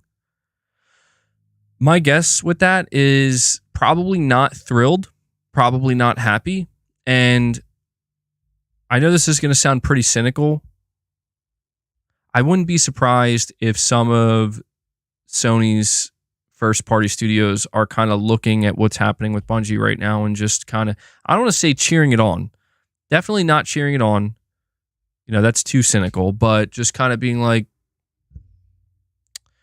well, what a shame, you know, because we did hear reports that some Sony studios were not too thrilled about the idea of having to pursue live service games. And, you know, not saying they're unhappy, but just there's a little bit of excess friction, more than there should be. So I wouldn't be surprised if some of them were looking at what's going on with Bungie and being like, Sony, you should have put your trust in us, not them. That's all.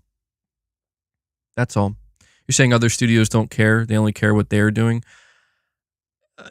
I would say, yeah, like 95% yes, but there's that other 5% where it's like, you know, come on, they're gonna, it's unavoidable. They're going to look at the goings on of the company and seeing, you know, like, make no mistake, plenty of, if not all of Sony's first party studios were paying attention the day Bungie got bought, and they were definitely interested in what Jim Ryan and Herman Holst had to say about Bungie, because these studios have to consider how could this impact our future as well.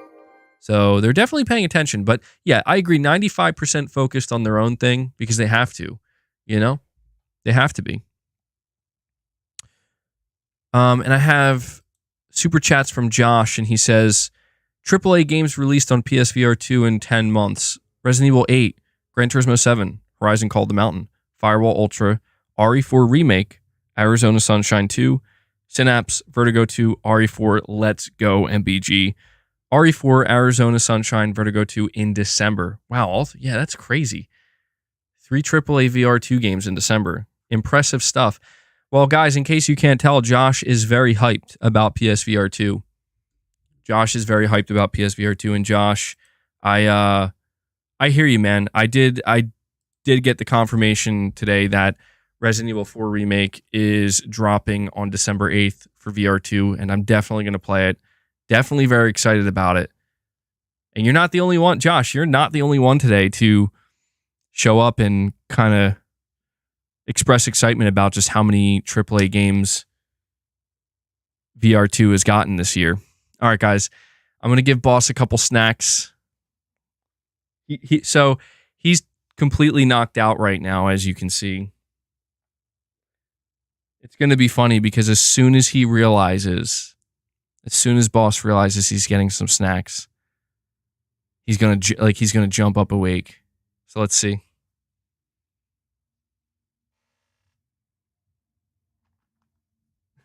Did you see that? Did you guys see that? I told you. I barely made any noise, too. Here you go, bud.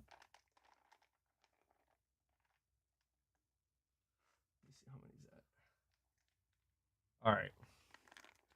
That's a pretty decent. How many is that? Like 8 or 9? It's a fair amount. Boss is you guys made Boss very happy. There is a chance, though, I may have to remove these snacks from the bedroom if he's in here, though, because, man, he goes crazy over these snacks. Look at that. See, he inhaled them. Let me move the...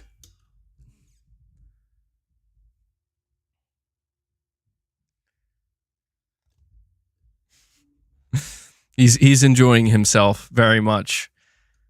That's thanks to this community, Boss. He's like sniffing my hand like, you got more for me, huh? You got more? So, dude, I gave you like a good amount, okay? It's not my fault you inhaled them. I don't know if he's on camera right now. He's just standing over there looking at me like, more? Listen, boss, if this community gets us up to 50, I'll give you more. But only a little bit more, because I can't go overboard. You were totally baked last time. Don't touch him if you don't have treats.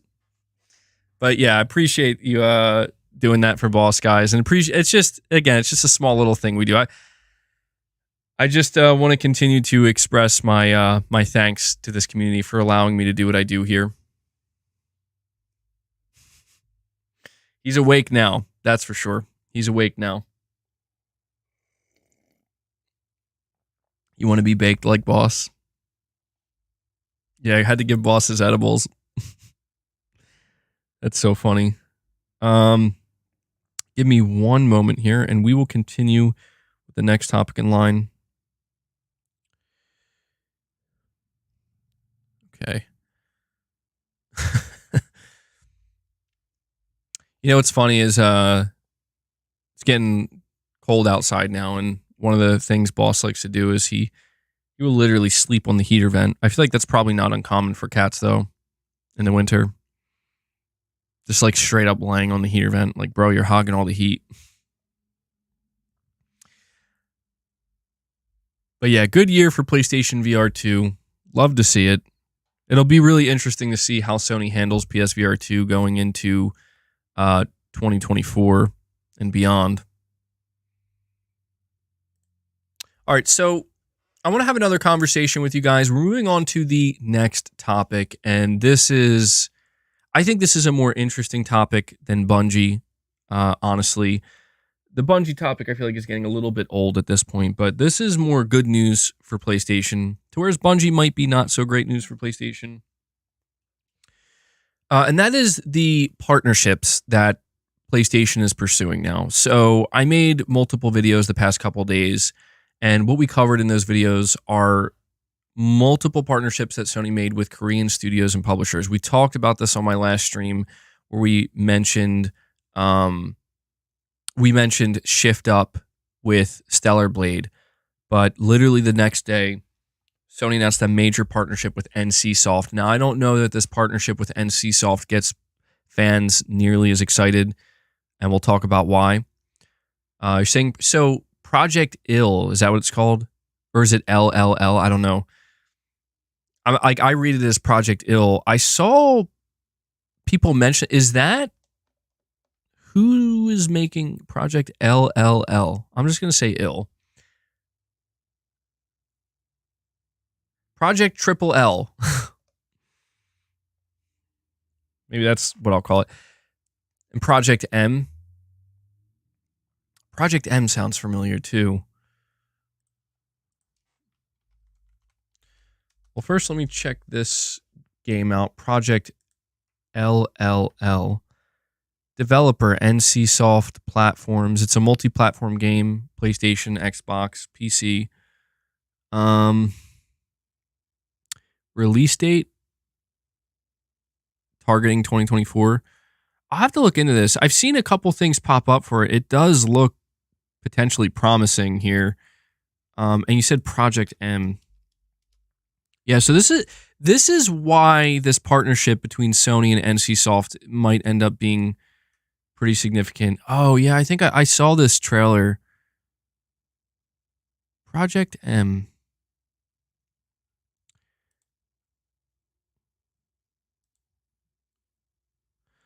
NCSoft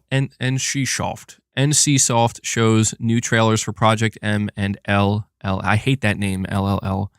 Triple L. NCSoft unveiled new trailers for its upcoming games Project M and Triple L at G-Star 2023. Project M is a narrative thriller which we first saw in June of 2022 with a trailer filled with quick-time events reminiscent of Heavy Rain and Detroit Become Human. The game looks packed with drama, family, violence, and the supernatural. Triple L was announced a few months later in November 2022 and is a sci-fi MMO set in an alternate history which caused modern-day Seoul, the Byzantine Empire, and the 23rd century to become entangled with one another. Wow, that's a really interesting concept. The trailer for Project M gives us a look at a new environment, a brightly lit but dilapidated theme park. There's also some stealth and action sections which aren't driven by quick-time events, so there'll be variety in the game's combat. There's also a brief look at a new environment in the Triple L trailer, forest with skeletons strung up from tree branches. New bits of information we can glean from the trailer includes combat from vehicles such as trucks and helicopters. Later, we're shown a player jumping from a helicopter and jetpacking down to the ground. Combat abilities include an energy shield and brief spurts of invincibility. NCSoft is targeting a 2024 release for Triple L on PC and console, and has yet to announce a release window for Project M. Yeah, see, these could be reasons why. These games right here could absolutely be reasons why Sony is getting so heavily involved with NCSoft, because this was kind of a big deal that they signed this partnership. Like, this is a significant partnership with NCSoft. Jim Ryan came out, I was going to say came out of retirement, but he didn't officially retire yet. But Jim Ryan's still making moves with Sony. He was there to sign this deal, and Sony did make it clear, Jim made it clear, that this isn't an effort to expand beyond the PlayStation console with service games and mobile games. And obviously, mobile, I don't think, is going to get many PlayStation fans excited. But it's just the reality of things these days. Of course, Sony's going to pursue mobile games. I mean, it would actually likely be a mistake for them not to, given what's going on in the market right now. The service games, obviously, we know Sony's pursuing that. I would assume that any mobile games that Sony puts out are also going to release on console as well. We're seeing that become a more common thing, where there's just these big service games that launch on mobile, console, PC, everywhere, essentially. And NCSoft, I mean, I'll be honest, I'm not too familiar with them. I just know that they're known for, like, Guild Wars. They're known for, what else are they known for? There's like this mobile game that they're known for. But there was also that rumor, and this is where I think it gets even more significant. There was that rumor a while ago that Sony is working directly with NCSoft and Guerrilla Games for a Horizon MMO game. And this is where you can kind of see this could be a very big deal. NCSoft knows what they're doing in this area. And this partnership could have huge results depending on which direction they go in. But the bigger picture here for me is not so much NCSoft themselves. The bigger picture is the fact that Sony is getting dead serious about Korean video game development, Korean devs, Korean publishers, Korean games. They're getting like way more serious about it than I thought they would. We have Feral Flame here with a $5 super chat. Says, I'd prefer Bungie get stripped down to a skeleton crew and divide the staff among other studios to make small Ghost of Tsushima multiplayer like games. Well, I'll tell you right now, if something like that were to ever happen to Bungie again, it would take many years. Many years. Because if something like that were to happen even next year, there would be an outrage that would, I mean, it would, the Bungie fan base would go ballistic. It would be bad. It would, like, to be clear, it would be bad to see that happen. But if you're talking about like in the long run, if Bungie kept slipping and it just became clear like they're done. Yeah, I could see something like that happening if Bungie can't get it together. It would be interesting, certainly. Lies of P, their first game, it was so polished. Screens are built different. So, yeah, the reason why I put Lies of P in my thumbnail is not only because I'm playing it, but because this Lies of P was developed by a Korean studio called NeoWiz. I don't know if they're owned by like a publisher. Like, I don't know who published the game. But what's interesting is I want to read this to you. It's an article from PlayStation Lifestyle that's reporting on this. Give me 1 second to bring it up. Boss is purring like crazy. Boss is very happy right now. He's very happy. Playing Lies of P to dodge Sekiro. All right, so it says that more Korean PS5 exclusives incoming from multiple studios. Yesterday's announcement of Sony Interactive joining forces with NCSoft, as well as news from HellBlade studio SHOUTOUT, has brought to light an earlier report regarding Korean PS5 exclusives. Back in July, we shared a report that claimed Sony was actively pursuing partnerships in the country, and recent announcements have now corroborated this. The report that we shared earlier this year came from MTN Korea, which said that Sony is in talks to invest in the following developers. Pearl Abyss, developer of PS4 and PS5 action role-playing game Crimson Desert, and NCSoft, Come To Us, developer of mobile game Summoner's War, and NeoWiz Games. I guess they did publish a game. Publisher of Souls-like Lies of P. NCSoft is now a lock, and Sony has already turned SHOUTOUT HellBlade, originally a multi-platform game, into a PS5 exclusive by way of a publishing agreement. Since the aforementioned report from NTM, SHOUTOUT has reportedly signed to become a second-party studio, and it looks like this is just going to continue. So, listen, yeah, so Sony, you got to get NeoWiz. You got to get NeoWiz. You do, because I've been playing Lies of P. I think I'm like 9 or 10 hours in, and this studio has unbelievable potential. Like, if I'm not mistaken, you're saying the publisher behind Lies of P is Round 8? Okay. Or wait, hold on. NeoWiz is the publisher. Round 8 is the studio. Okay. All right. Thank you for sorting that out. Yeah, because every time I boot up the game, I know it doesn't just show NeoWiz. Yeah, so the studio, Round 8, they, if I'm not mistaken, correct me if I'm wrong, I think this is their first game. I feel like I want to look this up.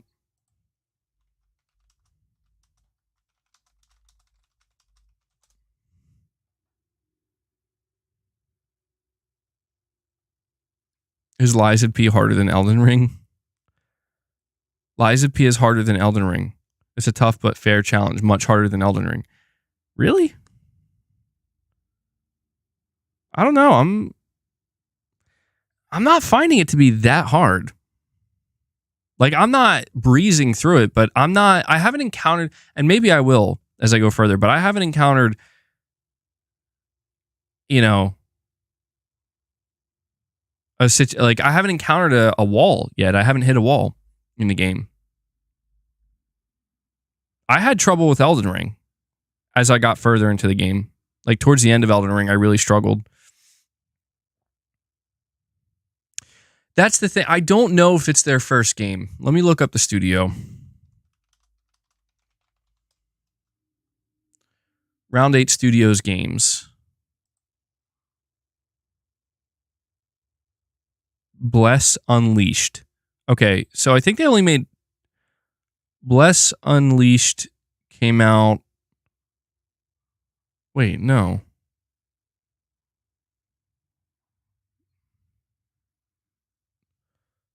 No, I don't think NeoWiz made this. I don't think they made anything else.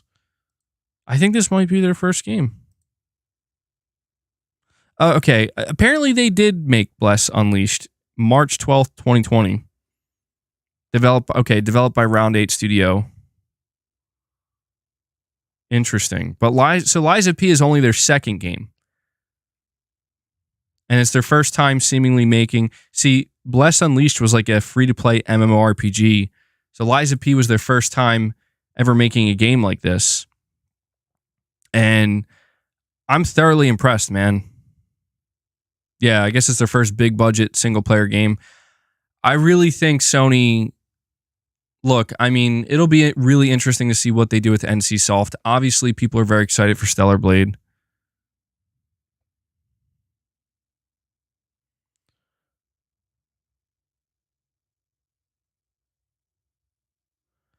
But I like as I'm playing Lies of P, it's just dawning on me that like these guys, here's the best way I could put it. There's no denying that Lies of P is heavily inspired by From Software's Dark Souls, Elden Ring, Bloodborne, Sekiro. And I don't fully agree with Pete. Like, I've seen some people basically saying that like it's just a copy of Bloodborne. It's definitely not. It's inspired by Bloodborne, but it takes a lot of the different elements from the different From Software games and incorporates it. But there is a layer of originality here. But it is in that genre. It is a Soulsborne game. It is in that genre. And so I will say that like it doesn't seem like Sony will ever be able to secure From Software as a first party studio. I think what Sony will be able to do is continue their partnership with From, have more games made from Software for the PS5, potentially exclusive. But I really think that this studio, like this is their first attempt at a Souls-like game. The potential for round 8 is sky high. Like if this is their first attempt to make a competent single player Souls-like, holy shit. Sony would do well to partner with them right now and possibly even look into acquiring them, because I'm not saying, oh, they should be given Bloodborne and make Bloodborne 2. No, but continue Lies of P and maybe down the line, like, let's see what else they can do, because something tells me like they can go a lot further. Lies of P is very good. Like, I'm enjoying it way more than I don't want to say than I thought I would, but it's just very impressive. I'm enjoying it as much, and in some cases more than I thought I would.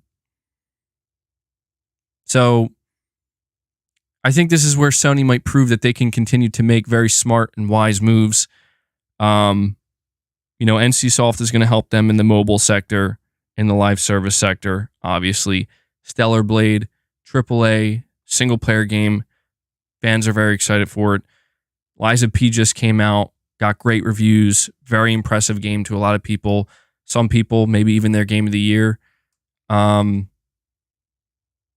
think they're the next logical step here if they're trying to get serious about, Korean studios and publishers. So it's good stuff, man. I imagine Sony is going to just really... I think seeing them get this aggressive with partnerships shows that it's not just all about acquisitions for Sony. Certainly not. You're saying Boss looks baked? Does he? Did it kick in that quick, Boss? A little bit. Yeah, he's okay, I think.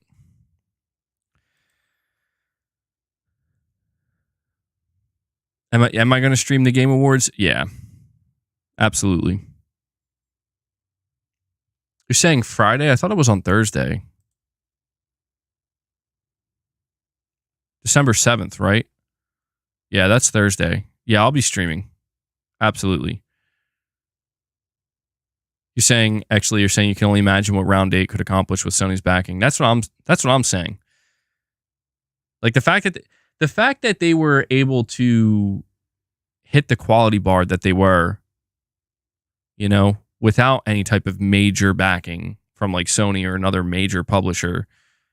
I guess like NeoWiz, I don't know how big NeoWiz is though, but still, like, it's good stuff, man. It's good stuff. My personal expectations, what would I like to see at the Game Awards? I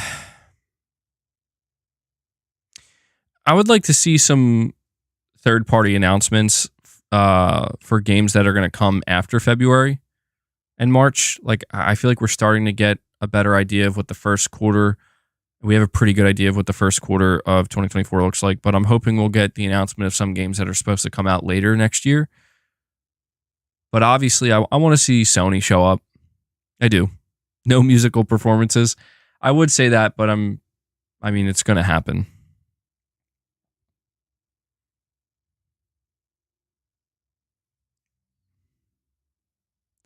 NeoWiz's market cap is 0.43 billion. Okay. So they're not that big. Maybe a potential a micro. I don't know. So what do you call these Korean publishers? You know, it's beginning to look to me like these Korean publishers are like pretty small. Like maybe they're just kind of starting to get serious about publishing. I don't know if I'm correct about that evaluation, but I almost get the feeling that Sony is like trying to get in there like now before they get big to be like, you want to join us? You know, see, this is where you can kind of see Sony has just a different way of viewing things where, of course, Sony probably talks and is talking about publisher acquisitions, but there's got to be like this kind of thought process behind of like, you know, maybe don't just look at the biggest targets first. See what else is out there. Diamonds in the rough, you know, the hidden gems, so to speak. Yeah. Sony moving in on those Korean developers, man. Al Pacino on stage again. Want to see him pass out. Yeah, that was crazy, dude. I still can't believe, like, you have to admit, it was a little embarrassing, you know? No offense to Christopher Judge. He's a legend, obviously. Voice of Kratos. But, I mean, dude. The only explanation is he had to have been drunk, you know? Like, he just didn't realize, like, dude, you've been talking for 6 fucking minutes straight. You need to get off of the stage. You know what would have been amazing? I would have loved if Al Pacino just like went up to him and stopped him and said like, you gotta get off the stage. Okay. Like you just gotta stop talking and get off the stage. That would have been legendary. Yeah. I can't wait to watch the Game Awards because you just know something's going to happen. Something weird, awkward, unexpected. And I'm all here for it, man. I'm all here for it. Gamers are here for trailers, not anything else. Yeah, I'll be real with you guys. I don't care about the awards at all. Like, I will care a little bit while I'm watching it, just to be like, oh, they won that and they won that. But really, I don't care because it's just like, dude, if there were no announcements at the Game Awards, I would not stream them. I don't care who wins Game of the Year. I don't care. It's whatever. I'm here for the announcements, and I completely checked out when Jeff Keighley was like, an indie game could mean anything. It's like, no, it can't. If that's the case, just use a different word to describe the category. I hate that. I just hate how it's just so, we're just going to make our own rules and tell you what this means, even though indie games are socially constructed. Yeah. Prepare for a lot of advertising. Yeah, it is to be expected. It is to be expected.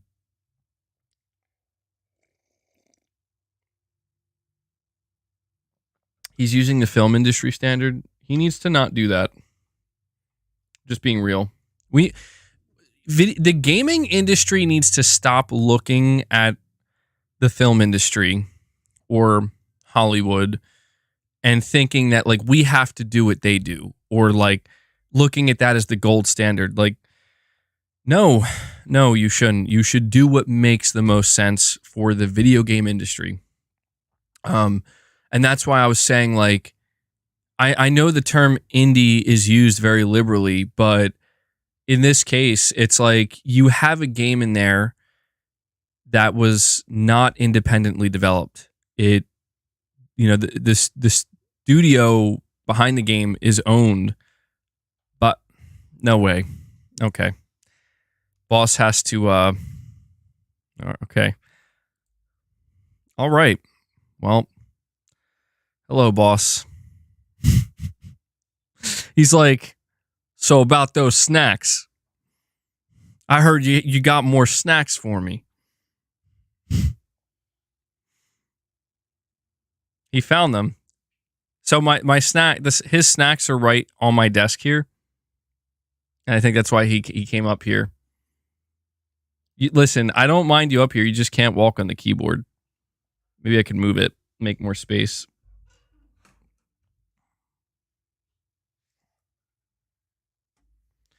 All right. Well, I guess this is just how the stream's going to be now with Boss.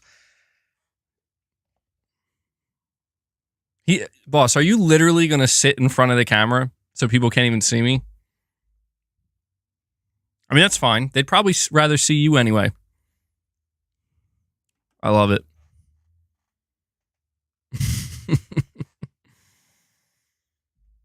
Today's stream, 10 out of 10.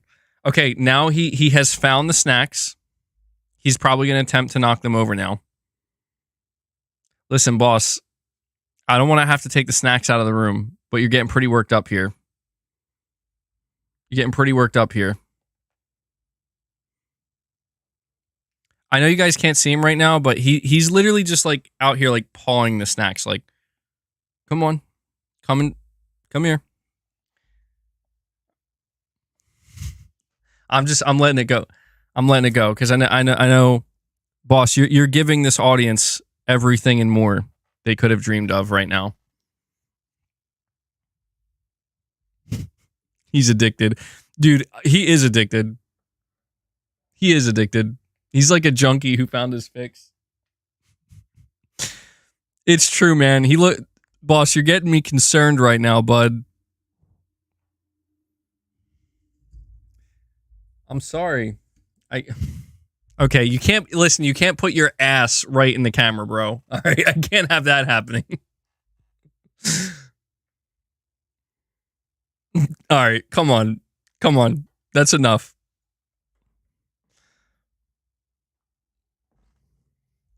Look at he's totally crashing my stream right now. You just flashed my entire audience, bro. Here. Now, if I see you knock them over, I'm going to have to take them out of the room. Sorry, guys. Had to... Oh, the camera won't focus. Oh, boss, what'd you do to my camera? There we go. He was messing it all up. I'm sorry about that. I should send boss to the Game Awards. He'll definitely crash it. He'll crash the Game Awards.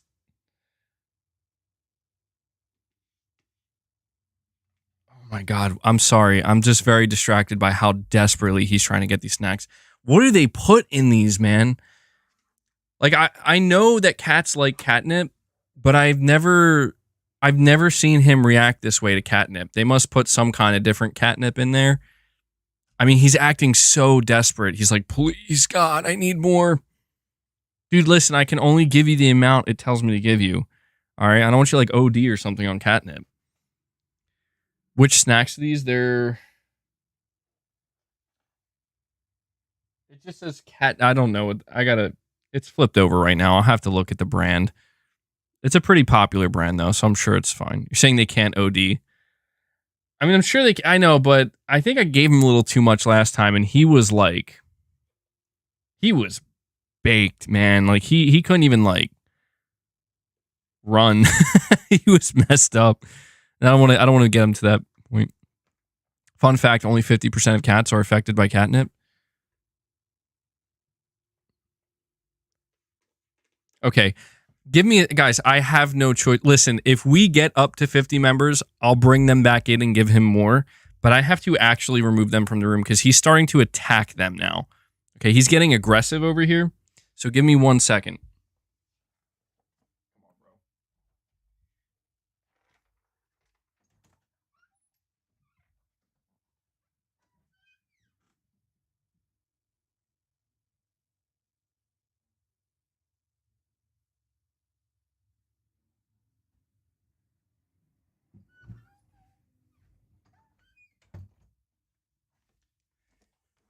All right, I'm sorry about that, guys. I actually had to see, I was worried about that. I was thinking about whether I wanted to bring the snacks in again. I was like, he's gonna go crazy over them. He's gonna lose his mind. They can become desensitized to it if you give them too much. I see we have the Combo Clinic with a $5 super chat. And he says, the 3 things I expect at the Game Awards next week: Death Stranding 2 trailer, HellBlade 2 in-engine gameplay trailer, and the Elden Ring DLC trailer. So those are actually some really great predictions, and I agree with all 3. I actually expect all 3 of those things to show up. Death Stranding 2 seems highly likely, just because, it was there last year at the Game Awards, the reveal trailer. It's been a whole year, and Kojima was kind of teasing a little bit that he was working on something, mixing something. And he's very good friends with Jeff Keighley, obviously. HellBlade 2, yeah, we talked about that earlier, where apparently it was actually there was a rating in Australia, and people are thinking it's going to be for a new trailer. And the Elden Ring DLC trailer, yeah, that I think is a lock for sure. I think all these things are going to show up, and that's pretty good, man. I mean, those 3 things alone, pretty good. I don't know how I feel about Elden Ring, because I am convinced that this Elden Ring DLC is basically going to be like another game. Not as big as Elden Ring, obviously, but basically it's going to be like another game. So I think that's going to be massive, and I'll definitely play it. Death Stranding 2, obviously, I'm incredibly excited to see more of that. Very excited to see more of that. And HellBlade 2, definitely want to see more of that as well. So if all 3 of these things show up, that's pretty good in my book. That's pretty good. Yeah, like a Miles Morales sized game. You're saying that's how big like the Elden Ring DLC will be? That's what I'm thinking too. Maybe even a little bit bigger. Possibly. Yeah, I think that's the question. Is Sony going to show up with the rumored God of War spinoff or DLC? I mean, I'm on the fence with this one. So it was, what month was it? Was it September? I think it was in September that the Snitch was the first one to leak the God of War DLC slash, standalone game or spinoff game. And I believe he said it was 60% complete. So if that's true, a couple months has went by. That means it's probably getting closer to 70 to 75% complete. I'm going to say there's a pretty good chance it'll be, like, if that's true, maybe it's closer to like 80%. It's probably going to be announced there, which would be interesting because, again, it's hard to determine, is this going to be like a Horizon Forbidden West type DLC? Like, is it going to be like the Burning Shores, but for Ragnarok? Or is it going to be more like a Miles Morales or Uncharted Lost Legacy type situation?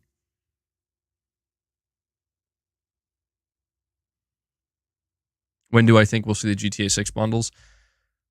Maybe holiday 2024, early 2025.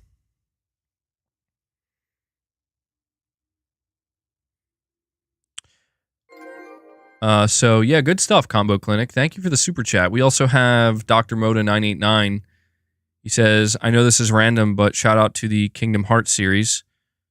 Been playing through them on PlayStation Plus. Amazing combat and story, might be my favorite franchise. Kingdom Hearts, yeah. I never played Kingdom Hearts. My wife likes Kingdom Hearts. Oh my god, I think I got something in my eye. Oh shit. I hope I didn't just get tea tree oil in my eye. I was using a little bit of that. earlier. Now my eyes burning real bad all of a sudden. Kingdom Hearts, man. I kind of I'll be honest, like I totally forgot that Kingdom Hearts 4 was announced. And I could see it maybe showing up. Maybe showing up at the Game Awards. It's been a long time since it. I think it's been a long time since it's been announced. I know it's one of the bigger games that Square has in the works. They'll use oil on my beard. No, yeah. Yeah, tea tree oil is not for eyes. I like never use tea tree oil. The only time I use tea tree oil is sometimes I have a problem with my left ear during the winter. Sometimes I get like slight ear infections, and I kind of use tea tree oil to help with that. And I used a little bit today, and I don't know if I like accidentally like touched it or got it on my finger or something. And yeah, you definitely don't want to get that in your eye. But my eye just started to burn really bad for a second. I think I may have gotten just a little bit in my eye, but hopefully it cleans my eye. You used it as shampoo for washing your hair. It's good for dandruff in your scalp. Yeah, tea tree oil's it's really good for you. And you know, when you use it in certain ways, you got to be a little bit careful with it though, because tea tree oil is very potent. You know, and just like anything else, I mean, you know, it could, if you're not careful with it, you got to use it in like right doses, and definitely not something you just want to be like, you know, throwing around. Black seed oil.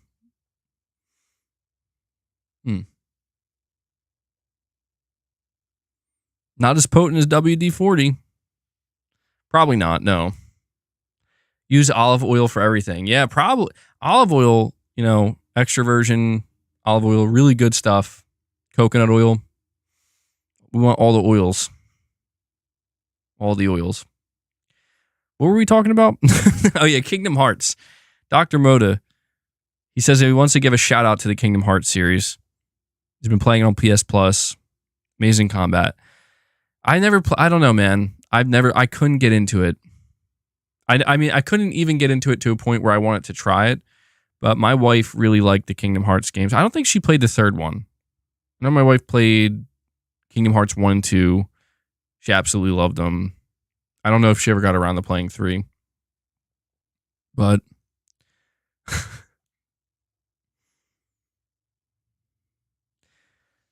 yeah, I mean, you have to imagine Square's going to show up. I could see, so if Square does show up at the Game Awards, I could see them showing up with,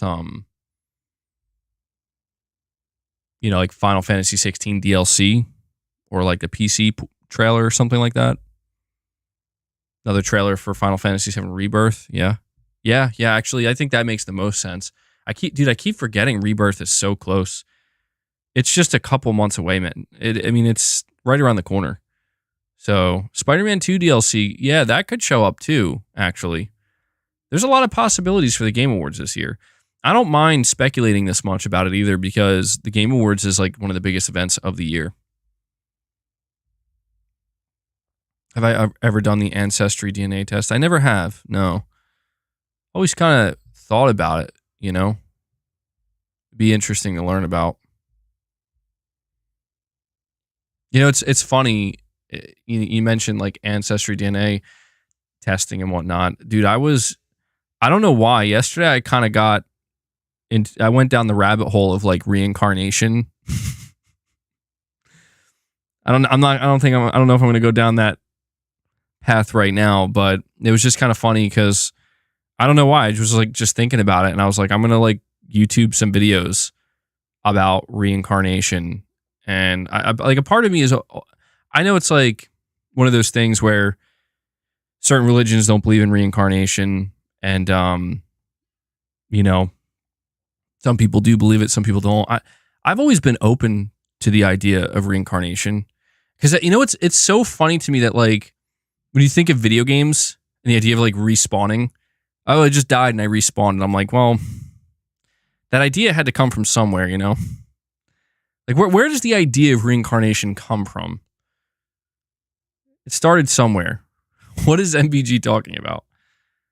Well, we were talking about the Game Awards. I was just talking about how I just started looking up a bunch of videos about reincarnation yesterday and got kind of sucked in. And I'll keep it very short. And all I'll say is, I don't know, man. You know, I feel like reincarnation could be real. And you know what's interesting is there's some stories about like young children recalling their past lives with insane accuracy and like actually finding these people that lived, and they would know details about their lives that like no one would know, and they're right about it, or like very few people know and they'd be correct about it. And these are like young, like 3 or 4 year old kids that would have no way of knowing this shit. And I'm just like, yo, that's wild. And then you get some people coming in and saying that like there is no such thing as reincarnation. It's all just demonic possession, and that or just possession of some kind. Like these are just like spirits of people possessing like kids or whatever, or adults, and they're speaking through them. And I'm like, I mean, maybe. I don't know. How would I know? Oh, boss has rejoined us. I don't know how we went from talking about Kingdom Hearts possibly showing up at the Game Awards to that, but that's what happens. It's genetic memory.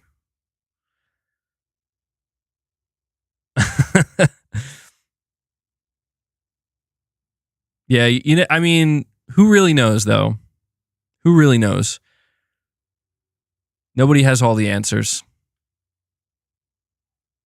Gaming Survivor says, bro, it is a possession astral realm. Yeah, I mean, it's funny because like apparently something that happens, something that's actually pretty common is apparently people who get hypnotized, that's when their past lives start to come out. And I'm like, that is, I don't know. It's wild shit, man. If you look into it, it's wild. All right. I'm not ready to go down that road yet, though. We still have more gaming stuff to discuss. Okay, this is a gaming conversation we're having. Okay, talking about reincarnation is relevant because you know when you die in games you respawn, and that's clearly inspired by the concept of reincarnation.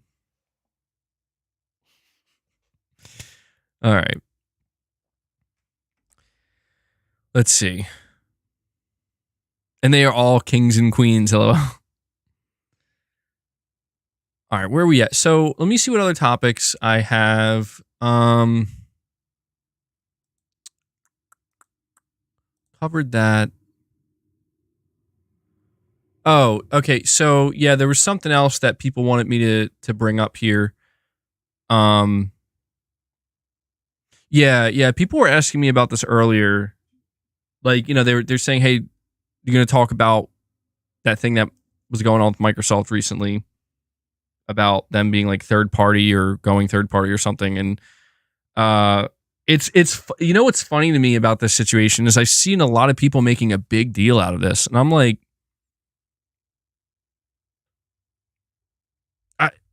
I guess to me, I'll read to you. I should just read it to you first, so you know, because maybe not everybody knows about it, what I'm talking about. Okay, boss wants to come up here again. Strong jawline Herman. Love it, man. Okay, boss. Dude, you can't be doing this to my stream, bro. You can't be doing this. Guys, boss, he is now trying to crash my streams. You can't. All right. Bro, you got it. You got to go. You got to go. You're putting your... Come on. What is... Dude, I'm going to... Don't make me kick you out. That's the last thing I want to do, boss. He's coming in here. He's trying to show his ass to the camera. The way he's looking at me right now, he's like, how could you? How could you? Listen, man, I know you're not aware there's a camera right there, but I cannot allow that, okay? Anyway, is the camera all messed up again? No, it's good. It's good. MBG mostly boss gaming. It's not that he wants attention, dude. Listen, he thinks I still have the treats and I don't. Like, they're in the other room. And he's just walking around me right now, staring at me like, you got them for me? You got more treats for me? Where are they? Come on, you can come up here. But you can't crash my stream. He probably smells them. Yeah, I probably still have some of it on my hands or something. Maybe that's what I got in my eye. But Strong Jawline Herman, I love the name, man. I love the name. You're saying I need Ace Combat 7 to be announced ASAP. I could see that being announced at the Game Awards. That seems like a good place for it to show up. I've never played the Ace Combat games. I've actually heard they're really good. I've heard they're very good. But I don't know when the last one came out.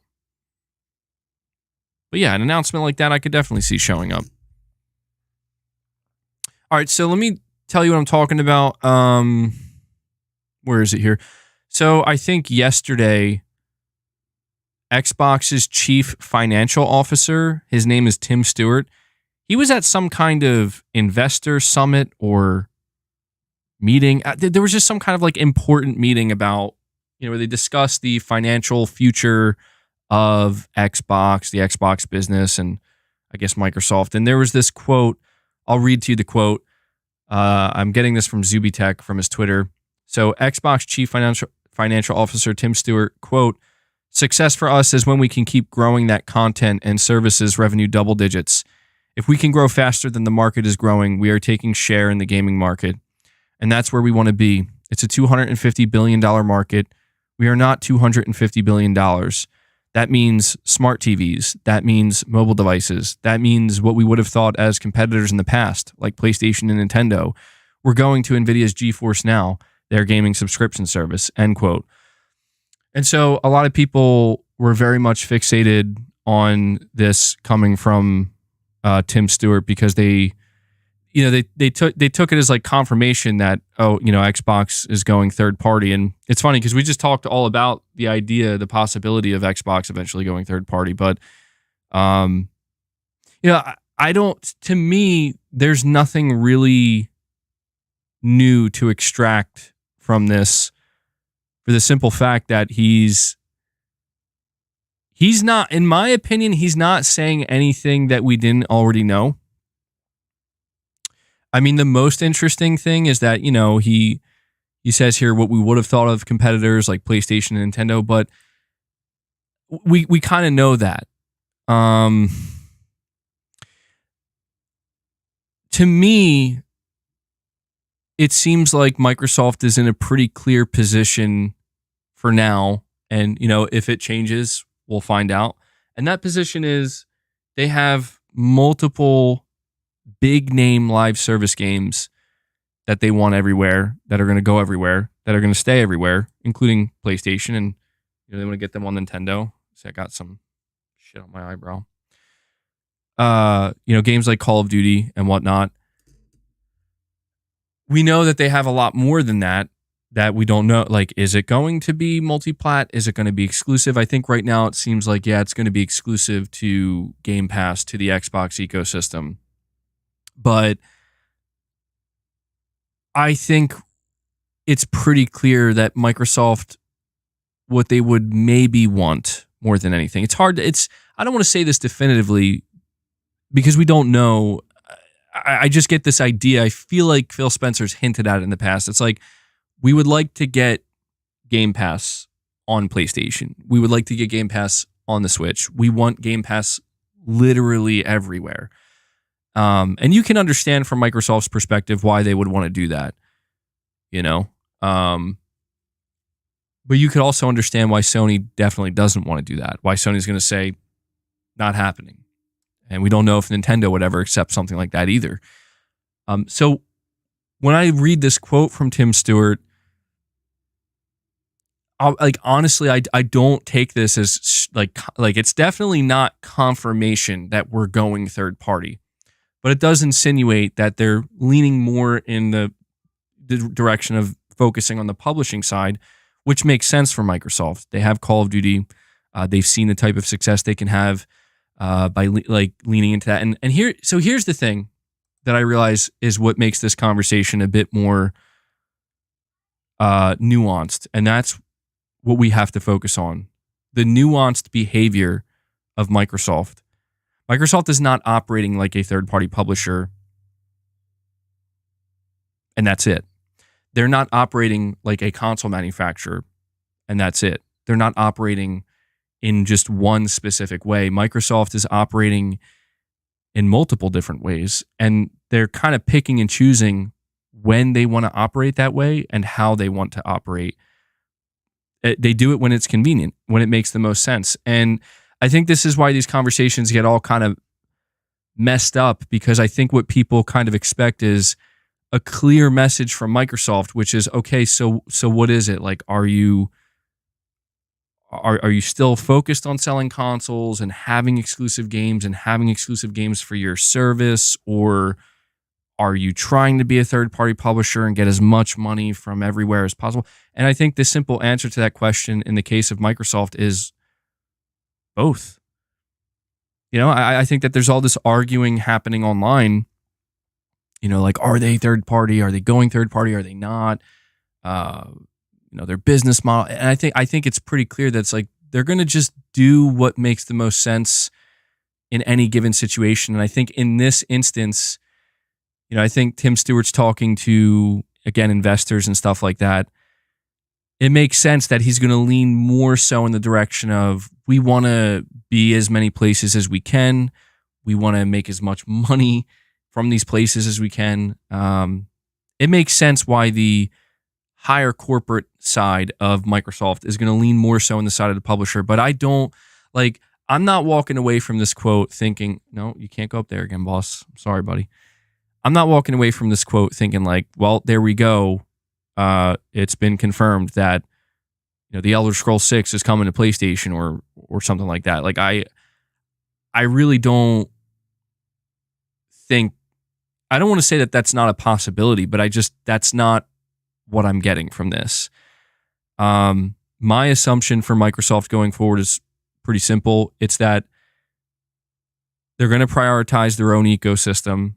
They're going to prioritize their own service. And they're going to, in instances where they can maximize their profits, deviate from that. And I think, again, that comes in the form of Call of Duty. That comes in the form of, all of these service games like ESO, Fallout 76, Minecraft, and future service games as well. I do, and who knows? Maybe one day that could even extend to Halo if they really want it to.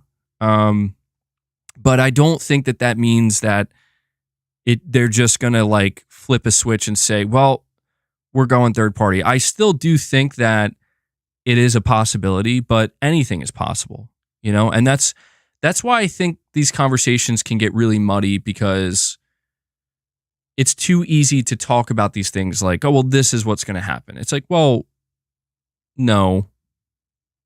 Like, if you were to, Microsoft is going to go third party, right? It's like, maybe not. I don't know. I just think, I will tell you this, if Microsoft was going to go third party right now, they wouldn't be speaking in this way, Like, they would definitely say straight up, like, yeah, all of our games are going everywhere. They would announce that, because they would have to. They would have to tell their investors about that. But the fact that they're not approaching it that way, they're kind of approaching it the same way that they always have, which is kind of walking this tight rope. It's like you lean on either side,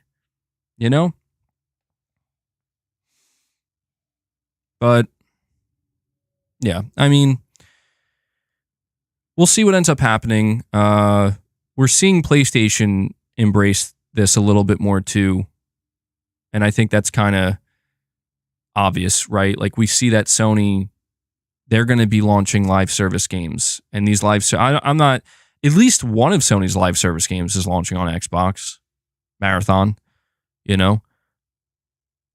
But we know that they're embracing PC. They're going to be launching some of these live service games day one on PC. We know that they're embracing mobile.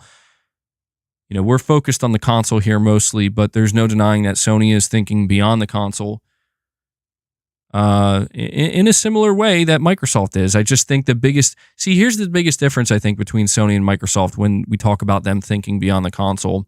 Microsoft, when they think beyond the console, they're thinking first and foremost about their subscription service.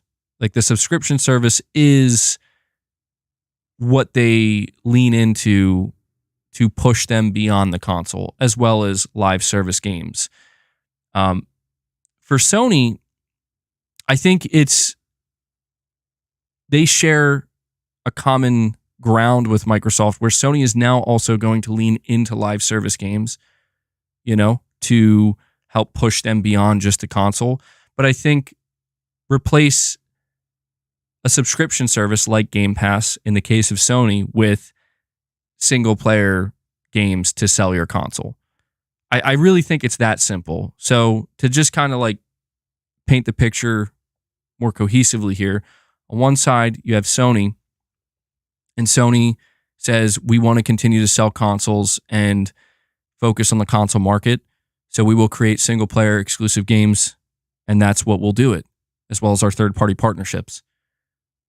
We also want to grow beyond the console to the wider gaming industry that is PC, that is mobile. We're going to do that with live service games. I think you look at Sony or Microsoft on the other side. Microsoft says, we don't really care too much about selling the consoles. We'll sell them, but that's not our focus. We want to sell people on Game Pass.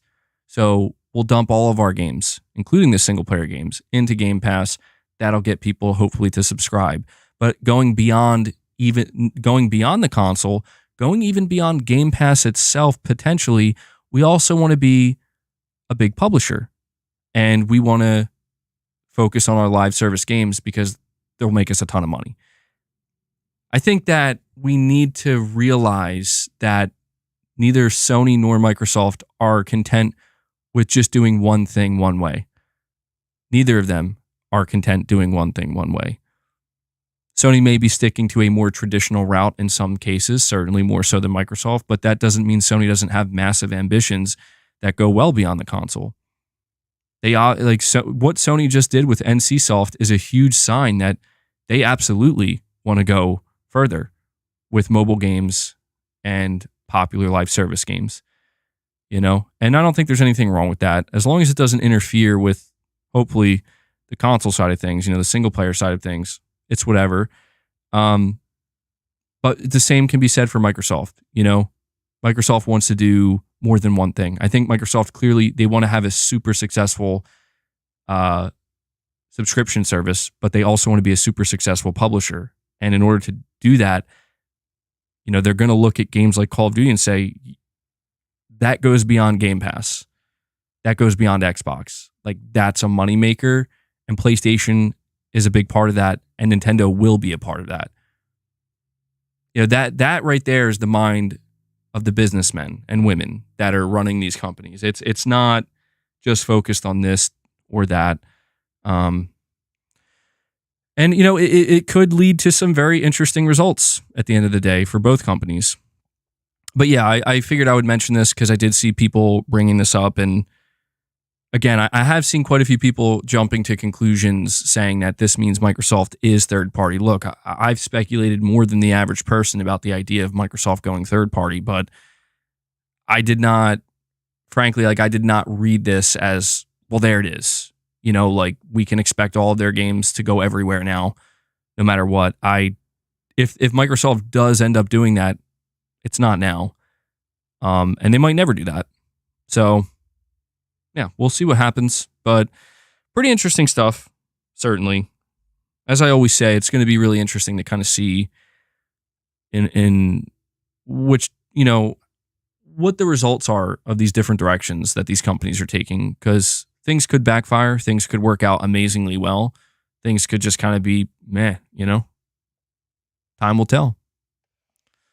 Saying live service might also just be a trend that fades. It could. See, dude, they're not up there, man. Boss thinks that. Hold on, guys. Come on, bro. Come on. You gotta go.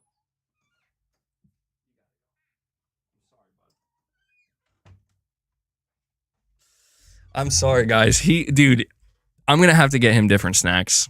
Straight up. These ones are too much. He's going nuts. There's nothing even on my desk, but he thinks they're there. He thinks they're there. He is completely addicted. I'm going to order some new snacks. But this idea that live service games could be a trend, I'm not convinced they are. I'm not convinced they are. I do think live service games are one of those things that are here to stay. I do. I don't think they're ever going to leave. I think live service games have always existed to an extent, right? At least in the modern day. Like when multiplayer first became a thing, I think, you know, if you look back, even like games like World of Warcraft, right? You know, MMORPGs, I mean, these basically were like live service games. But I think like the realization eventually came that, you know, can this extend to other genres? And if so, how is that done? And I think we're seeing that. And I know that there are people who don't like live service games and they want to believe it's a trend. I do not think it's a trend. I don't. I think what people are confusing is the publisher's desires to pursue live service as a trend. I think that is a trend for some public, because like it's not going to work for everybody. It's not. Not every publisher, including Sony, is going to find success pursuing live service. There will be failures. There have been, and there will continue to be. But people always talk about, man, look at all these live service games that failed. Yes, but look at all the live service games that didn't, and are still the most played games that make the most money. You know? So I don't think they're a trend. I just think we're going to see a lot of publishers want that, but only few will get it. We have Miguel with his first super chat, which I really appreciate, buddy. You're saying, hey, MBG, got my first platinum Elden Ring. What's your background? Work, college, family? Keep up the good work. Thank you. Well, first off, congratulations on your first platinum. I mean, Elden Ring, definitely not the easiest platinum, man. Not the hardest, but not the easiest either. So that's a good first platinum. My background, I mean, it's pretty uninteresting. So I did, Miguel, here's what I'll suggest. Just because I now realize that not everybody's aware of this. So in one of my recent members lounges, I actually talked extensively about this. Now, I don't think you're a channel member. So I'm not saying, hey, go, become a channel member so you can listen to this, but I will just say that I did discuss this recently in one of my members lounges. I was kind of talking a little bit about my background in school and past jobs and whatnot. And I'll be honest with you, man, I'm not going to dive into that here just because it is a little bit redundant, maybe even overly redundant in this instance. But, but and not to sell myself short, I'll be honest, it's not really that exciting or interesting.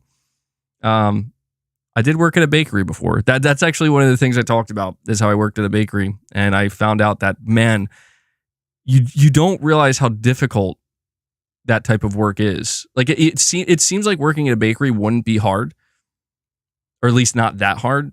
And I found out real quick, like, holy shit. I had no idea. Like I had no idea just how much hard work goes into it. And, not that I necessarily thought it was easy, but it's just like you don't have an appreciation for it until you actually experience it firsthand. And it's like, yeah, Ansel knows. He's like, nah, man, bakery work is hard. It is. It really shocked me, dude. I was like, wow, I have a newfound respect. I didn't last too long, though, truthfully. I don't even know that it was because of the hard work aspect. It was because of I just realized, like, man, I feel like there has to be some kind of passion here, And I know that they're like, my wife's like that. My wife loves to bake. And I just feel like that's something that comes naturally to a lot of people. There's like that natural passion. Same thing with people who like to cook. It just didn't come that naturally to me, but that's just a little glimpse into something I used to do.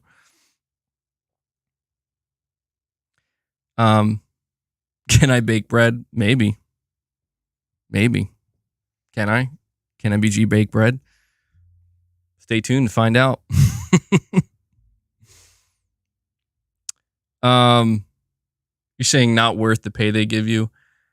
Well, yeah. I mean, I won't lie that at the time the pay was not great. But you know, I was younger, so it was like, you know, when you're first starting anywhere, it's like you kind of take what you can get. And you're kind of, you know, you don't really know anything else at the time. So cooking with MBG video, I'll be honest, man, like, no, I don't know how to cook. I'm not, that's the thing, is like, that's one of the reasons I just couldn't, I just couldn't stick around, because I'm like, this stuff just, it doesn't come naturally made at all. I could definitely learn. But I know to cook some things, you know, like I could survive. I think I want to believe I could survive, certainly, but I'm not even going to sit here and pretend that I'm some kind of like fucking great cook or chef. Like, no, if I had to cook a dinner for like important people, I would be like, yeah, I can't, not going to happen. Like, I'm going to fuck something up horribly. So it's just not going to work, you know? Like, I'm not your man. I'm not. You say you can't even make toast. Well, hey, man, we all have our strengths and weaknesses, right? Capono, you may not be able to make toast, but I like to believe there's something out there you can do very well. Something. Past life baker reemerging. That's funny. Saying cooking takes practice. You just have to follow the recipe and make sure everything is prepped. Yeah. What was my last job before YouTube? It was retail work. Sales. Which, you know, I will say, like, working in retail and sales, it wasn't the worst thing. It had its ups and downs, but one of the things about it was, and it's kind of ironic, even what I do now here on YouTube is ironic, because I'm not a social person. I'm not. But I found out when getting into retail and sales, like, you have to be very social. Like, especially sales, you have to be very social. And I learned a lot. It taught me a lot, helped me hone my social skills, and in some cases I did enjoy it, you know? There was a little bit of enjoyment to be found there. But, you know, anybody who's worked retail or sales, you know, it has its downsides too. Yeah, retail can suck. It can be horrible. It's really it just depends. There's a little bit of like luck involved. Like, there's no denying. One thing I learned in working retail is that you just come across so many different people, and you realize, like, there's a lot of good people seemingly, but there's also like a lot of assholes, man. Like, a lot of really, really shitty, rude people that you're just like, man. And you know, but yeah, that's one thing that I mean, I do wonder about that. Like, I've seen people who've had like long-term careers in like sales and stuff, and it can be lucrative. It can be certainly an option, you know. But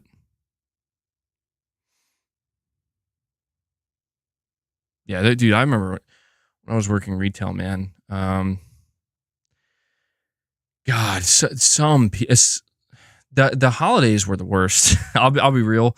Like, the holidays, like, you would think that that's when, like, I don't know. I guess it's just because when you think of like Christmas, you think of the holidays, you just think of like people being like joyous and whatnot. It's like, nope, nope, not, dude. If you're working retail, nope, it's the opposite. It's not fun. You're saying your social energy drains from talking like 4 or 5 people per day. Yeah, I mean, don't get me wrong, man. It was very draining at times. Absolutely, very draining. And that's why I think it's kind of ironic, you know. I see we have Big MP, which is what he likes to be called. Big MP comes in. He keeps the membership train going today. He drops 5. He comes out of nowhere, literally out of the shadows.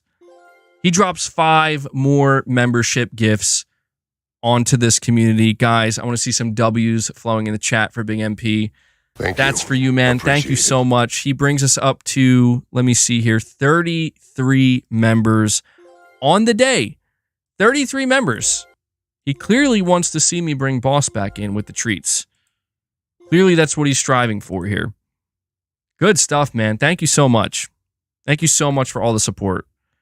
That goes for everybody. Whether you donated a super chat, dropped a membership gift, or you, no, you don't? Okay. He doesn't. He's like, no.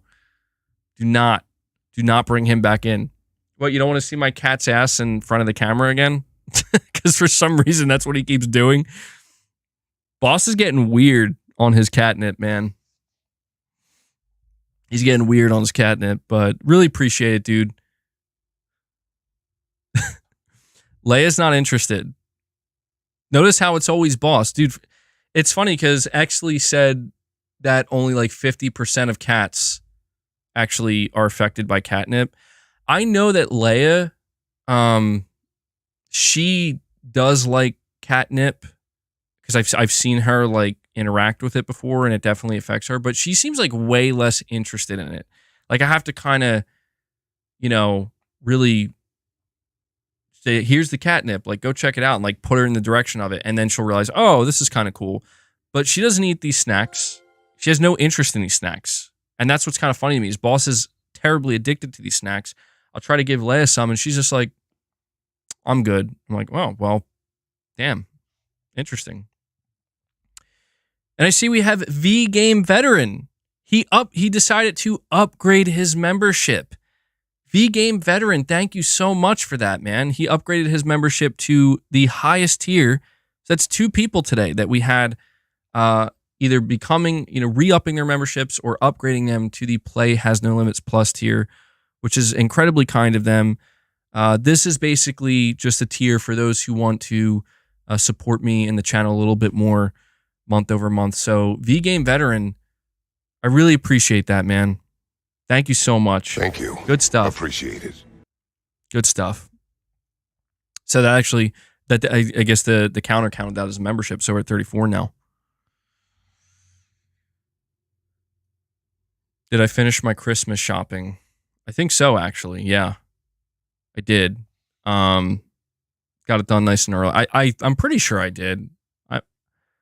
I can hear my wife in the other room yelling at Boss because he's clearly going nuts over those snacks. I think I'm gonna have to guys. I think I'm like just straight up gonna have to get rid of these snacks and buy new ones because I think he's like I think he's actually getting a little bit insane.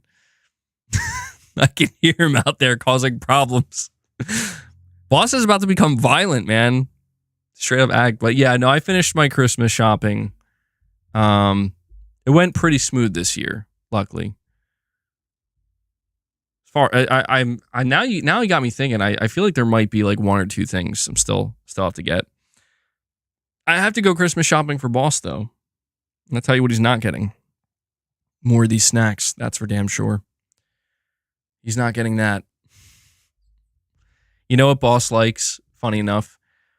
And I think one year for Christmas we actually did get this for him because we gave him we have a stocking for him. We get him straws, like plastic straws. He loves them for some reason. He just loves playing with them. So we got him a bunch one year for Christmas. You're saying that I guess you don't need memberships then, huh? Well, no, I could definitely use more memberships. We could always use more memberships. Not going to deny that. Any support we can get on the channel goes a long way. But yeah. I wouldn't go that far and say, no, we don't need memberships. Nah, man, we want to keep it growing as best we can. Actually, you're saying you've literally never finished your Christmas shopping in November? I'll have to double check with my wife. See, like I'm saying we finished, and I feel like we did. But I don't know. And Big MP says, oh, I guess you don't need more memberships. You do? Here you go. Here's 5 more. Big MP is keeping it going. He's keeping it going. He drops 5 more memberships for the community, guys. Let's get some W's in the chat. Big MP, I'm going to give you Crazy Arnold for that one. I'm going to give you Crazy Arnold for that one. That's 10 memberships gifted. That brings us up to 39. 39 memberships. Amazing stuff, guys. Amazing stuff. So we're just 11 away. Just 11 memberships away from hitting another goal, which is awesome to see. So Big MP, thank you so much for the support, man. Thank you for supporting the channel and for supporting the community and for supporting Boss's addiction, clearly.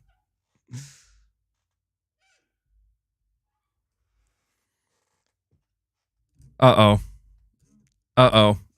Did you guys see Big MP in the chat? He says, "You know what? I think I'm willing to match anything beyond 39 today." Hanzo's like, he's doing it again. Is he doing it again? Dude, I don't know how many. I'm sure there are plenty of people here that were here last time, but this dude went nuts. He went nuts the last time.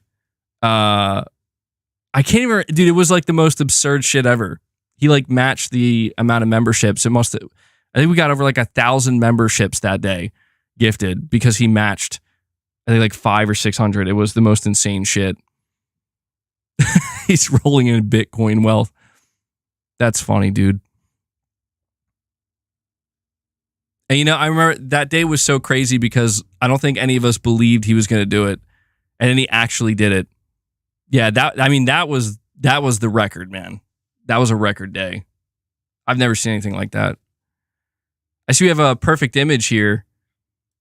Perfect image says, "Hello MBG, GTA 6 trailer next Tuesday, PS Portal update." I did see that there was an update. Because I think I forget where I saw it. It was somewhere on Twitter, like update 2.0 or something.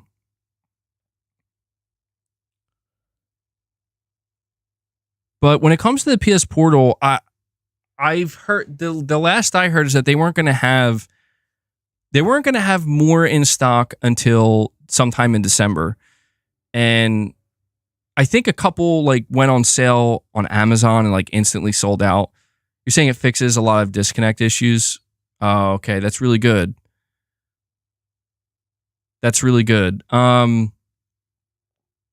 Yeah, I mean that's the thing, man. I still keep seeing like different reviews and stuff pop up for like the Portal, and I don't think I've ever seen such a clear divide before with a product where it's just like half the people I'm hearing from and hearing the reviews from are like, this thing's great, I like it.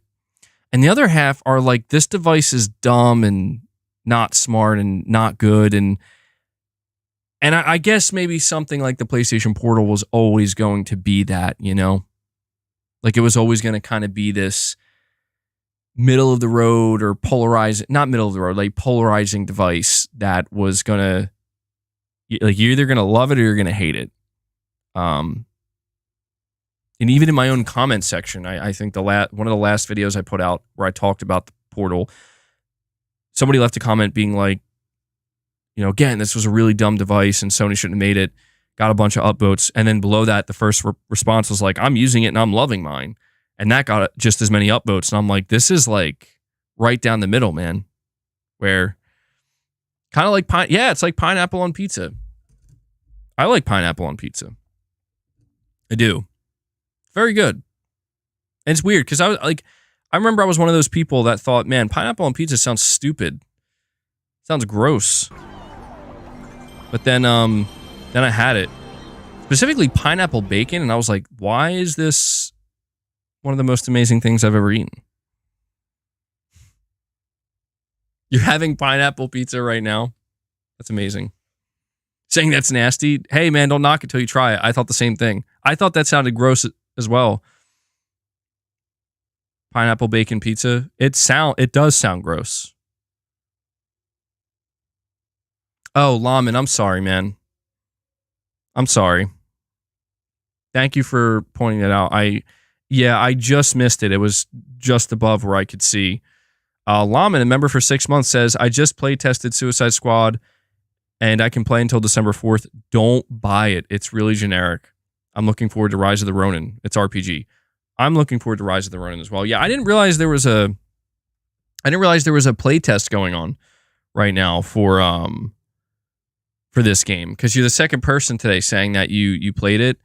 And yeah, dude, I'll be honest, man. From what I've seen of Suicide Squad, it's one of those games that when I've seen the gameplay, I was like, I'm pretty sure I know exactly how this feels to play. Like, I know I haven't played it, but I just feel like I have a really good sense of what this feels like and what this encapsulates. And it's interesting that you're saying it feels really generic. I'm not surprised, man. See, this is what I mean. This right here, when we talk about the live service trend, it's pretty clear. Like, it's pretty clear that WB wants to chase the live service trend. They said that, and you take one of their best teams, known for some of the best games ever made in the Arkham trilogy, Rocksteady. 8 years. Yeah, 8 years of development, and this is the result, and it's just like, who asked for this? You know? And I'm not trying to be rude, because I know that there are going to be people who are going to enjoy it, and I'm not trying to shit on it, but it's just like, I don't think this is the game anybody wanted from Rocksteady as their follow-up, you know, to the Arkham trilogy. It's sad, man.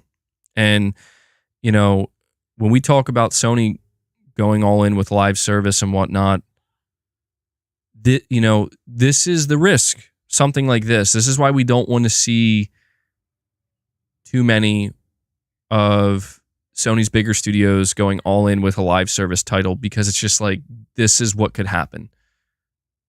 And who knows, man? Like, maybe this is...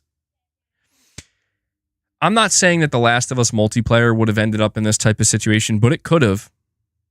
It could have. You know, they could have released the trailer and people are like, what is this? This doesn't look very good, or, you know, this doesn't feel like The Last of Us, or, you know, whatever. And you know, if they were to commit, that's the whole thing, man. Is I think people right now, I'm not speaking for everybody, but I think a lot of people right now look at a game like Justice League or Suicide Squad Kill the Justice League and think this game should have been canceled like 4 years ago. And the game we should be seeing from Rocksteady is a new single player game right now. I think that's how a lot of people feel about it. That's how I feel about it. Like, it just should have been canceled, because it's just like, what is this? This is what you guys did in 8 years? And they can't cancel it, because it's like, do you know how much time and money they put into it? Where it's like, but you know what the reality is? And this is the reality. It'll probably sell fine. It will. It's a DC game. It's a DC game. It's got some recognizable characters. It's going to have the Justice League in it. It's probably going to sell just fine. But in terms of it being a successful live service game, I don't think it stands a chance. I think it's basically Gotham Knights. Gotham Knights was okay, but weak. It was weak. How many copies do I think it'll sell? Easily a couple million. I hate to say that, but yeah, it's easily going to... It's probably going to do way better than we think. But again, it being a successful live service game, I don't think so.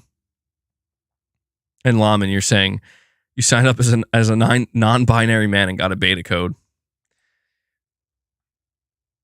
I see what you did there. I see what you did there, Laman. We have the dude, a member for 7 months. He says, the only people mad at the PlayStation Portal are ones with FOMO and can't afford it. Thanks for all the content and daily streams. MBG Army, let's go. I appreciate that, the dude. Yeah. Yeah, I don't know. I see... I've just seen some weird takes on the PS Portal, and I just don't get it. I don't. Some people are like very passionate about not liking this product. It is what it is, I guess. I think it's fine. I can see its shortcomings, yeah. And I can see why people would be upset with those shortcomings, but again, man, it's just a $200 accessory for those who want it. Who cares? If you want it, buy it. If you don't, don't. The market speaks. MBG, there's a YouTube channel named MBG Army. I think I saw that. Yeah. Hanzo, you're saying you got it. You like it. Yeah. Yeah, we've talked all about what Sony could possibly do in the handheld space. You're saying if you use the Portal turn off HDCP on your console. I saw that there was a recommendation to turn that setting off because it's causing some issues. Interesting.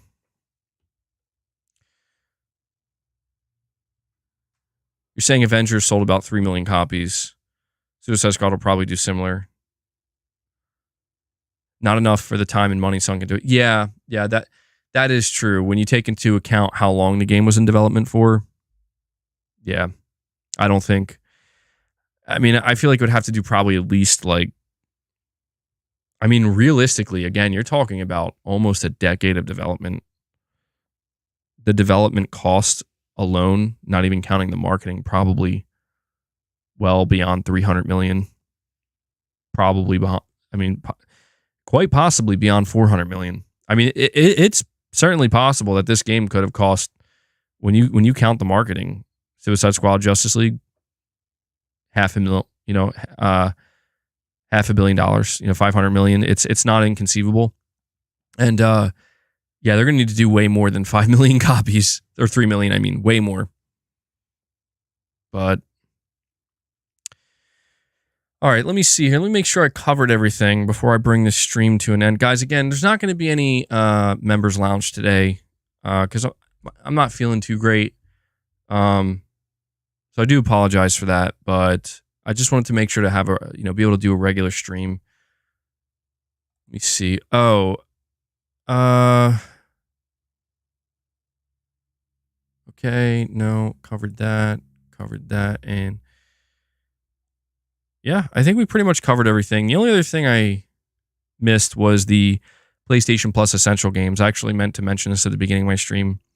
Lego 2K Drive, PS4, PS5, Power Wash Simulator, PS4, PS5, Sable, PS5. So those are the PS Plus Essential games. Weak. Come on, Sony. What are you doing? Come on. You could do better than that. I don't know. I heard Power Wash Simulator is actually pretty good, but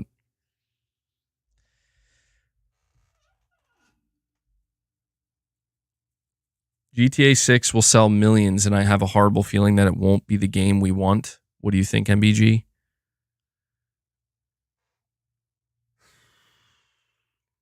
Here's what I think. I think it doesn't matter what GTA 6 is in terms of its story. And I just don't think it matters because there are millions and millions of people. They're going to buy GTA for one reason and one reason only, and that is GTA Online 2 to play with their friends. So no matter what Rockstar does with the story, the characters, stuff like that of GTA 6, GTA 6's success is already cemented due to the next iteration of GTA Online. So I know that may suck if it does turn out to be, a disappointment in that regard, but that's the reality, man. That's my opinion on it anyway. Novinzer, MBG, did you talk about Xbox going third party? If you're talking about that quote from the Xbox executive, yeah, we talked about that earlier. Unfortunately, you'll have to come back because I'm about to bring the stream to an end now. So you'll have to come back and I think, hopefully Devil Shooter will be able to do the timestamps saying bots are having a meltdown on Twitter. Why would they though? They shouldn't be. I don't see why they would be. Like, there's nothing, again, when I talked about it, there's nothing being said here that's new or surprising or, I mean, I think the most you could probably say about Microsoft in this case is their messaging is a little bit all over the place, but like, that's kind of how it's been. Some stuff's exclusive, some stuff's not. We're going to do this, we're going to do that. And it's like, again, I think it's just pretty clear that Microsoft they want to play the role of a major third-party publisher while simultaneously playing the role of a major subscription holder that also sells consoles. It's like they're in a very unique position. So I think that anybody who's expecting just one clear-cut answer, it's like it's not going to happen. But yeah. You're saying it is new. You should listen to the transcript. Well, yeah, I guess I didn't listen to the transcript, but I read a part of it. Well, here's what I'll say, Vex. I've seen multiple people saying like they confirm they're going third party. Now, all I will say to that is I'll believe it when I see it. That's it. I'll believe it when I see it. You know, there are a lot of different executives at Microsoft and Xbox, and they all have their own interviews. They all talk to investors. They all say stuff. I'll believe it when I see it. Like if that's really what's happening, then then that's what we'll see, and that's when I'll believe it. I think it's always a possibility, but I'm not. If there's one thing I've learned about covering PlayStation and all this time, and also talking about Xbox and seeing what they're doing as well, you just got you can't really go by what's said. I mean, that's all we have to go off of a lot of times, but things change, man. And you just gotta, anytime you're talking about what this executive said or what that executive said, and you always have to understand that it might not be true. Not because they're actively lying, but because plans change. They could be lying, of course, but things change. Sometimes they change rapidly. Sometimes they change at the last moment. And so it is always best, I think, to just kind of maintain that stance of let's speculate, let's talk about it, let's take it for what it is, and then maybe go beyond that if we want. But also always keep in mind that it's usually best to just wait until it happens. Wait till it happens. That's all. But anyway, that's going to do it for the stream, guys. I do hope you enjoyed it. I really appreciate all the support that you guys have shown. For everybody who gifted a membership today or upgraded their membership or re-upped their membership, thank you so much. Thank you so much for all of your support. It really does mean everything. I'm only able to do what I do here because of your support. You guys are the sponsors of the channel and of the content. So thank you so much to everybody who donated a super chat. Thank you guys as well, just as important. And to just everybody who watches, whether you watch live or if you're watching this later on, thank you so much for all of your continued support. The next week should be very interesting. I mean, obviously we're not there yet, but the Game Awards is rapidly approaching. Really looking forward to that. I also want to make sure I give a shout out to Devil Shooter. He does the timestamps for the streams. So Devil Shooter, thank you so much for continuing to do that for the community and for the streams. And yeah, that's going to do it for today's stream, guys. I always feel like there's something I'm forgetting at the end here, but I think I covered everything. So yes, I will be streaming the Game Awards live. So if you're interested in hanging out with me, look forward to that. But all right, guys, that does it. I hope everybody enjoys the rest of their day. I will catch you guys in the next one. So until then, take care, everyone.